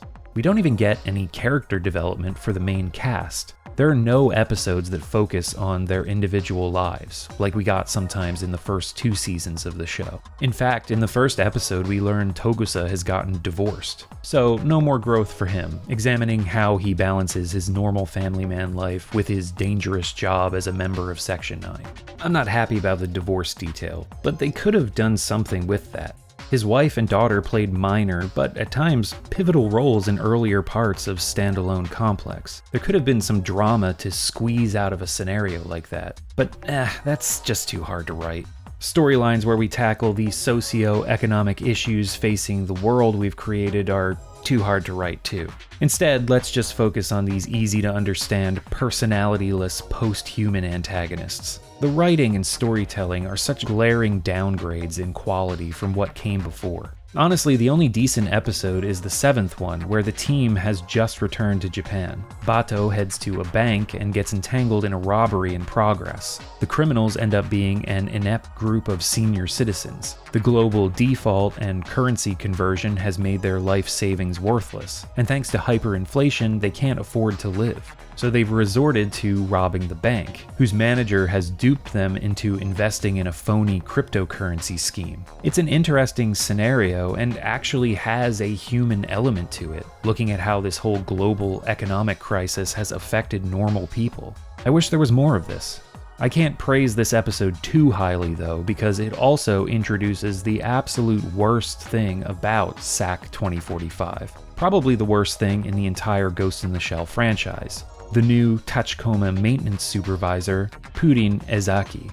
This character should be labeled as a hate crime. The creators of this show hate us. That's the only way to justify her existence. Her design is completely at odds with the rest of the cast. She does these F-tier idol group hand gestures and movements. Her personality is nagging and annoying. She's obsessed with Bato to the point of insufferableness. We already have goofy comic relief characters with the Tachikoma. We don't need this. Like, I don't understand this character type that Japanese media often tries to shoehorn into established franchises. This nerdy otaku archetype that's meant to be a stand-in for the fans or something. Nobody likes this. Stop doing this. Just stop it, Japan. The worst part about Ezaki is she ends up becoming the focus of the story as it goes on. In some of the second season episodes, she gets more screen time than the core Section 9 members. And unfortunately, she's not the only character that feels completely out of place here. Near the end of the first season, we meet high schooler Takashi Shimamura in an episode appropriately titled Edgelord. I don't know if they meant that ironically, but he turns out to be one of the post-humans and ends up becoming the main antagonist in the second season of the show. What are we doing? We already had a great setup to this world. The entire series should have been about the synchronized global default, the machinations behind it, how the 1%ers exploit the situation, how the sustainable war affects society at large. But instead we have these monster of the week style super soldiers. Who gives a shit about any of this? At one point, Ezaki is killed by the Prime Minister's security detail by accident, and my only thought was, good. But she survives, because it turns out she's a post-human too. We find out the virus capable of turning certain people into post-humans was created by a rogue AI belonging to the NSA. There's this concept of people becoming a hive mind collective called N. SAC 2045's lazy attempt at explaining its standalone complex theory connections. Some nukes are launched, of course. and Takashi eventually traps the Major in a logic maze and manages to connect the whole world together through this N network. So the whole deal with the posthumans was an evolutionary step in humanity toward a technological singularity. The Major breaks out of the logic loop that Takashi trapped her in, and she has a choice. Let the world continue in this new state, or unplug Takashi and revert everything back to normal, essentially resetting the world. The Major, of course, unplugs him. At least Ezaki doesn't exist in this world reset. So at the end, SAC 2045 tries to pull in elements of man-machine interface, attempting to examine the transhumanist themes in that story arc of the manga, but it does it in such a basic bitch way. The entire series is just a huge misfire. It's irredeemable, and definitely the worst thing the Ghost in the Shell franchise has ever produced. Even though it's not lost media and can be viewed on Netflix right now if you want to feel like you've been lobotomized, I think we should condemn it to the bottom of the Ghost in the Shell lost media mass grave. Please, just lose the master tapes. Erase the data. We don't need this.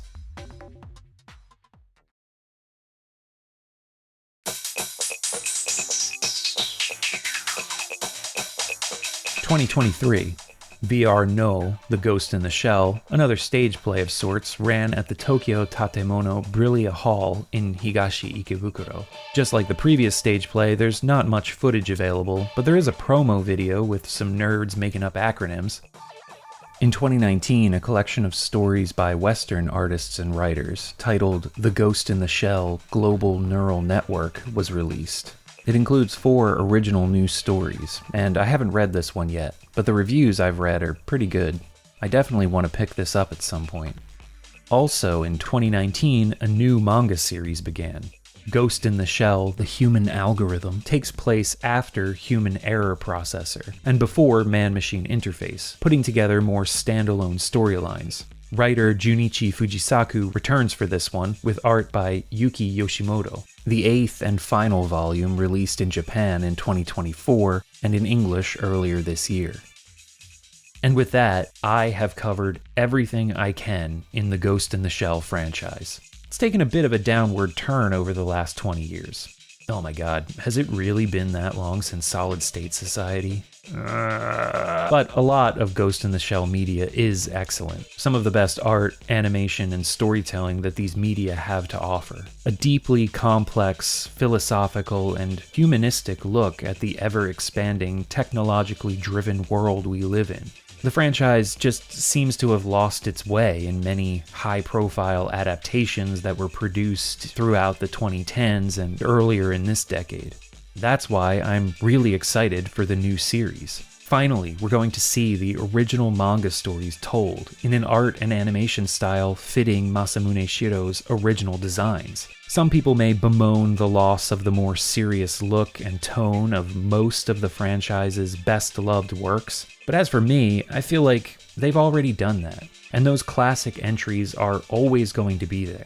The series needs to find itself again, and there's no better way to do that than to go back to its roots, while at the same time creating something we haven't seen in the animated Ghost in the Shell world before. I have high hopes. The net is vast, my friends, and so is Ghost in the Shell.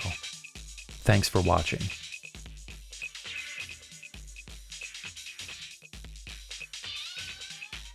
And that is the end of the Ghost in the Shell retrospective. What a journey. Surprisingly, after spending hundreds of hours reading the manga, reading books, watching the movies, watching the series, playing the games, researching elements of all of those things, researching the stuff I couldn't experience on my own, I'm still not Ghost in the Shelled out. I could sit down and rewatch the movies or standalone complex. I never want to watch the live-action film or SAC 2045 again, don't want to play the PSP game again either. But if we ignore those things, I still love Ghost in the Shell. It's such a great world with great characters. I can't wait to watch the new series. But as far as the channel goes, I have other ideas for these big multimedia franchise coverage videos, and some people have commented and given me good suggestions as well. But I think for now, I'm gonna set all that aside and get back to covering weird, lesser-known games for a bit. At this point, I feel like an 1.5 to 2 hour video about an obscure Japanese-only game is a vacation compared to making something like this. But yeah, I don't know, it's another format to add to the repertoire. Anyway, it wouldn't be possible to take the time to make something like this without the support of my patrons and YouTube members, the Dungeon Dwellers that you see scrolling here on screen. If you want to join them, you can click the Patreon link in the video description, or hit the join button on this page to become a YouTube member. Everyone who becomes a paid member gets to watch videos a couple days before I make them public on YouTube. They get exclusive updates from me, they get their names in the videos, and they get access to bonus videos that I make from time to time. If you support with $5 or more each month, you get your name read out loud at the end of videos like these, Dungeon Architects. 2Password for Kids, 8-Bit Unicorn, and Owl, Andrew Cole, Arcade Pino, Atalanta D, XG 1992, Axer, Bad Baphomet, Birthquake, Bliblio Jones, Blu-ray DVD Combo Pack, Brendan Jamieson, Brian but on Patreon, KS Arcanum, Cliff Sovereign, Dan, Daniel Hamilton, Dan Persona, Darkest Abyss, Das Guru, David Bobadilla, David Carr, David Host, Dilatar Tepes, Deep Dive Stocks, Dirt Possum, Dollar Store DJ, Drama Thurgist, Draco E, Desurio, Duck, Dzian, El Jaguar, Elizabeth Nairn, Emmeline Payne, FM Kalash, Eugene, Faye of Whimsy, Famous Koozie, Fanar, Fuzzmosis, Garbage Person, Gloria Gordon, Half HP, Hibernia Scholar, High Food Court, Hollow Best Wife, Horace Rees. I'm starting to feel like most of my parasocial relationships are one-sided. Ian C, Insidious Bliss, Izzy Lexus, Jack the Nipper, Jan Callwait, Jared Bynum, Jared Carlson, Jay Chisel, J Bud Airline, John B, John Grave, Jose Baron, Joshua Ayers, JR Hurd, Jugemu Unko, Justin Darnell, Kale, Captain Ketchup, Kevin Hanley, Krizik, Kiowa, Lamont Atkinson, Lilium, Mira, Magic Circuit, Mateo Feo, Max Grosshandler, Maximus Brime, McGooliton, Meownarchy, aka Roxy, Mia Pace, Micah Powers, Miguel Luis Estrada, Mortags, Mr. Eater, Mountain Dew Nut is Bad, Dense, Wet, Hyper Sugary, 3 out of 10, Neckout the Brave, Nick Wolf, Nightshade, Nini the Keaton, Nocadian, Nozomi Corgi, Opalin, Otteretto, Paul Fierce, Pazuzu, Persparkle, Prinny Dude, Razor Good Stuff, Rez, Richard Dante Sanchez, Richard Cutting, Richort 12, Roberto Hernandez, Rocket Owl, Rog U, St. Murray, Salvatore Toasty, SC Fade, Shannon Gate, Shivering Dova, Sigma Sim 69, Silatixo, Slowbro 96, Snarls Darwin, Supertramp, SY23BB No Eve to Fix It, Taylor Davis, Tenny Lava, That Uninformed Guy, The Plaff, The Stoic One, Tom Rolling, Tucky Ducky, Tyranny Frigate, Ultron Kick, Veyron, Venonox, Vexen Dagrin, Vinci, Volfram C, West Covered Wars, Whole Cloud, Willem Rosenthal, Winter Chunk, Zarin, Yoni42, and Zias Quinn, as well as these dungeon connoisseurs. 84D, 93R, Aaron Yeager, Abraham Moss, Ariman, Alberto Amatucci, Alex Nadeau, Alex Renko, Alexis Faculde, Alice, Aliquem, Alan Williams, Amar Lynn, Ambrowski, Andres Chirino, Andrew Tovanidi, Engine 01, Anma Ofra, Annalise, Anthony Labella, Archaeolinguist, Aranai Sayes, Arrested Rabbit, Ashley Black, Athena Von Nacht, Oalai, Aurelianus, Ava M. Dumas, Azure, B. Saunders, Baron of Books, Battle Mage Nerd, B-Dubs 2000, Big F. Oshetta, Blue Mantis, Bryce Holder, Booer, Bunny, Keiichi, Kanzadu, Captain Doctor, Captain Swing, Cappyberry, Caramel Cream, Carb Kochun, Caroline, Cassandra M, Cat, Cat Soup, Casual Interference, Cerebral, Chalamari, Sherm Slurm, Chris Zappaslave Collins, Thonic Hermes, Chumpkins, Claim, Claire Myers, Cloudy Wizard, Clovo, Cohort, Cormac, Crassus Zero, Crismeow, Crippler Jones, Crooked Rook, Dale Walden, Damar, Daniel Morton, Daniel Tallow, Daphne, Days Clockwork, Dean Hubbard, Deco, Delilah Lynn Donk, Derek Whitted, Devin McCullough, Devin is my favorite human, Dr. Jellybean, Dr. Discord, Don Kung, Dragon Ace SG7, Dragos Butte, Dry Kentbrot, Dribdebach, Dungeon Heat, Dust Bunny, Edge, Enrico Amato, Eric Panonin, Eric Clapton, Ethereal Omni, Fangro, Feathered Scorpion, Fed Up and 5BAM, Flare Blitz Flare, Francine Bridge, Gary, Gaming Sucks 69 followed by 79, Scandalf the Gay, Gwynblade, Pokon Boyum, Harvey Bodega, Heartman, Hennius, I Found Your Dream, IR Sticky, I'm in Your Walls Drinking Soup, Icehammer 82, Igglemorg, I Love Misty 1985, Impending Doom XO, Indigo Happy, It's a Mia, Nekokami, It's Dizzy, Jay, Jack and the Candle, Jacob Havlick, James Chambers, Jason Cook, Jason Davies, Jay Jombles, JC, JDR, Jeff K, Gemma, Jeremiah Larson, Jetty Set Go, Joan Valise, Joe Gother, John Lithium, Jollybean, June Choi, Joshua Weber, Juniper Currybow, Kane, Karen Rosenow, Katharina Haas, Katie K, Keith Bastow Cox, Keywork Doggo, Nomadic, Knight VTuber Ragnell Avalon, Kano Queen, Critter, Quolls, Lady Nagram, Laney, Lenoodle, Limidgeton, Leonardo Shores de Souza, Leslie Dominguez, Dominguez, Liana, Lilecto1, Lin, Ning Chung Kung, Listens for Obscure Games, Long Arms 07, Lux Custodes, Mac Mothord, Macrophage, Man with Confetti, Matadat, Matthew Samael, Max Allison, Max Cohen, Maxwell Bauer, Maxwell Valentine, Mick Eldridge, Mephistopheles, Michael Carpenter, Michael Cesaris, Michael H. Prey, Midia Zabine, Midge, Mincemeat, Miss M, Molly Mellor, Monkey Kid 61, More Ink, Mountain Horse, Mr. Glizziness, Mr. Alpacleton, Mumbles, Nagatochi, Necroner, Nelno, Nick, Nick and SC, Oheimkai, Old Dead Lemons, Oleg 11, Olof Albine, Parapug's #1 fan, Powell S11I, Phil Bernard, Peepo, Please Keep Making Videos, Poofy, Rad, Ralabi, Rasmus Jensen, Razortail, Reaper Ezekiel, Refkins, Rezo55555, Rifflesby, Robert Z, Rodrigo Vaz, Pina Cabral Silva, Rokoff, Ruby St. Dennis, like Sandy Nee, Ryan Scheffler, Sable, Samuel Sheena, Sarxis, Sashi, Savvyfav, Gorpix22, S-Dash, Sensei Wolfman, Sewing Savage, Shad is Dad, Sean, Shellac, Sherry Bowberry, Serbil17, Cicerin, Skyclad Weeb, Sleep Forever, Slycat, Solar, Someone Else, Sorbet, Sparkadark, Spencer Newton, Spencer Watts, Sumide, Surprise, The Fox, Susan, Sweaty Turtle, Sydney Schreckengoss, T, Tarask, Taylor Martin, T.Boogie, Teddy, Tennis Disaster, The Corsair himself, the dog from the Chinese restaurant in Mukojima, Kamikang Gold Experience, The Beige Knight, Thief of 16-bit Technology, Thunder Mage, Tiny Gay Elf, Tor Dragon, Trothmoss Senator, True Axiom, Tuesday Twin, TV's Brent, A Cup, Umbra May, Unknown Relic, Upgrade Now, Vange, Venseer, Violet, Vixie, Volkendo, Voxelrat, Weary Dromedary, Wee Wee Woo, Whiskey Dono, Wild and Horn Hermit, Wiley, Wanzer, Zills, Yami the Cute Bun Bun, Your Man in Japan, Zilta, Zorik, Nate, and 谢星球. Thank you all for your support, and thank you very much for watching. The next video is going to be an obscure, Japanese-only horror game. A horror RPG even. So, look forward to that. Until then, Ghost in the Shell. Check it out. Dungeon Chill. Out.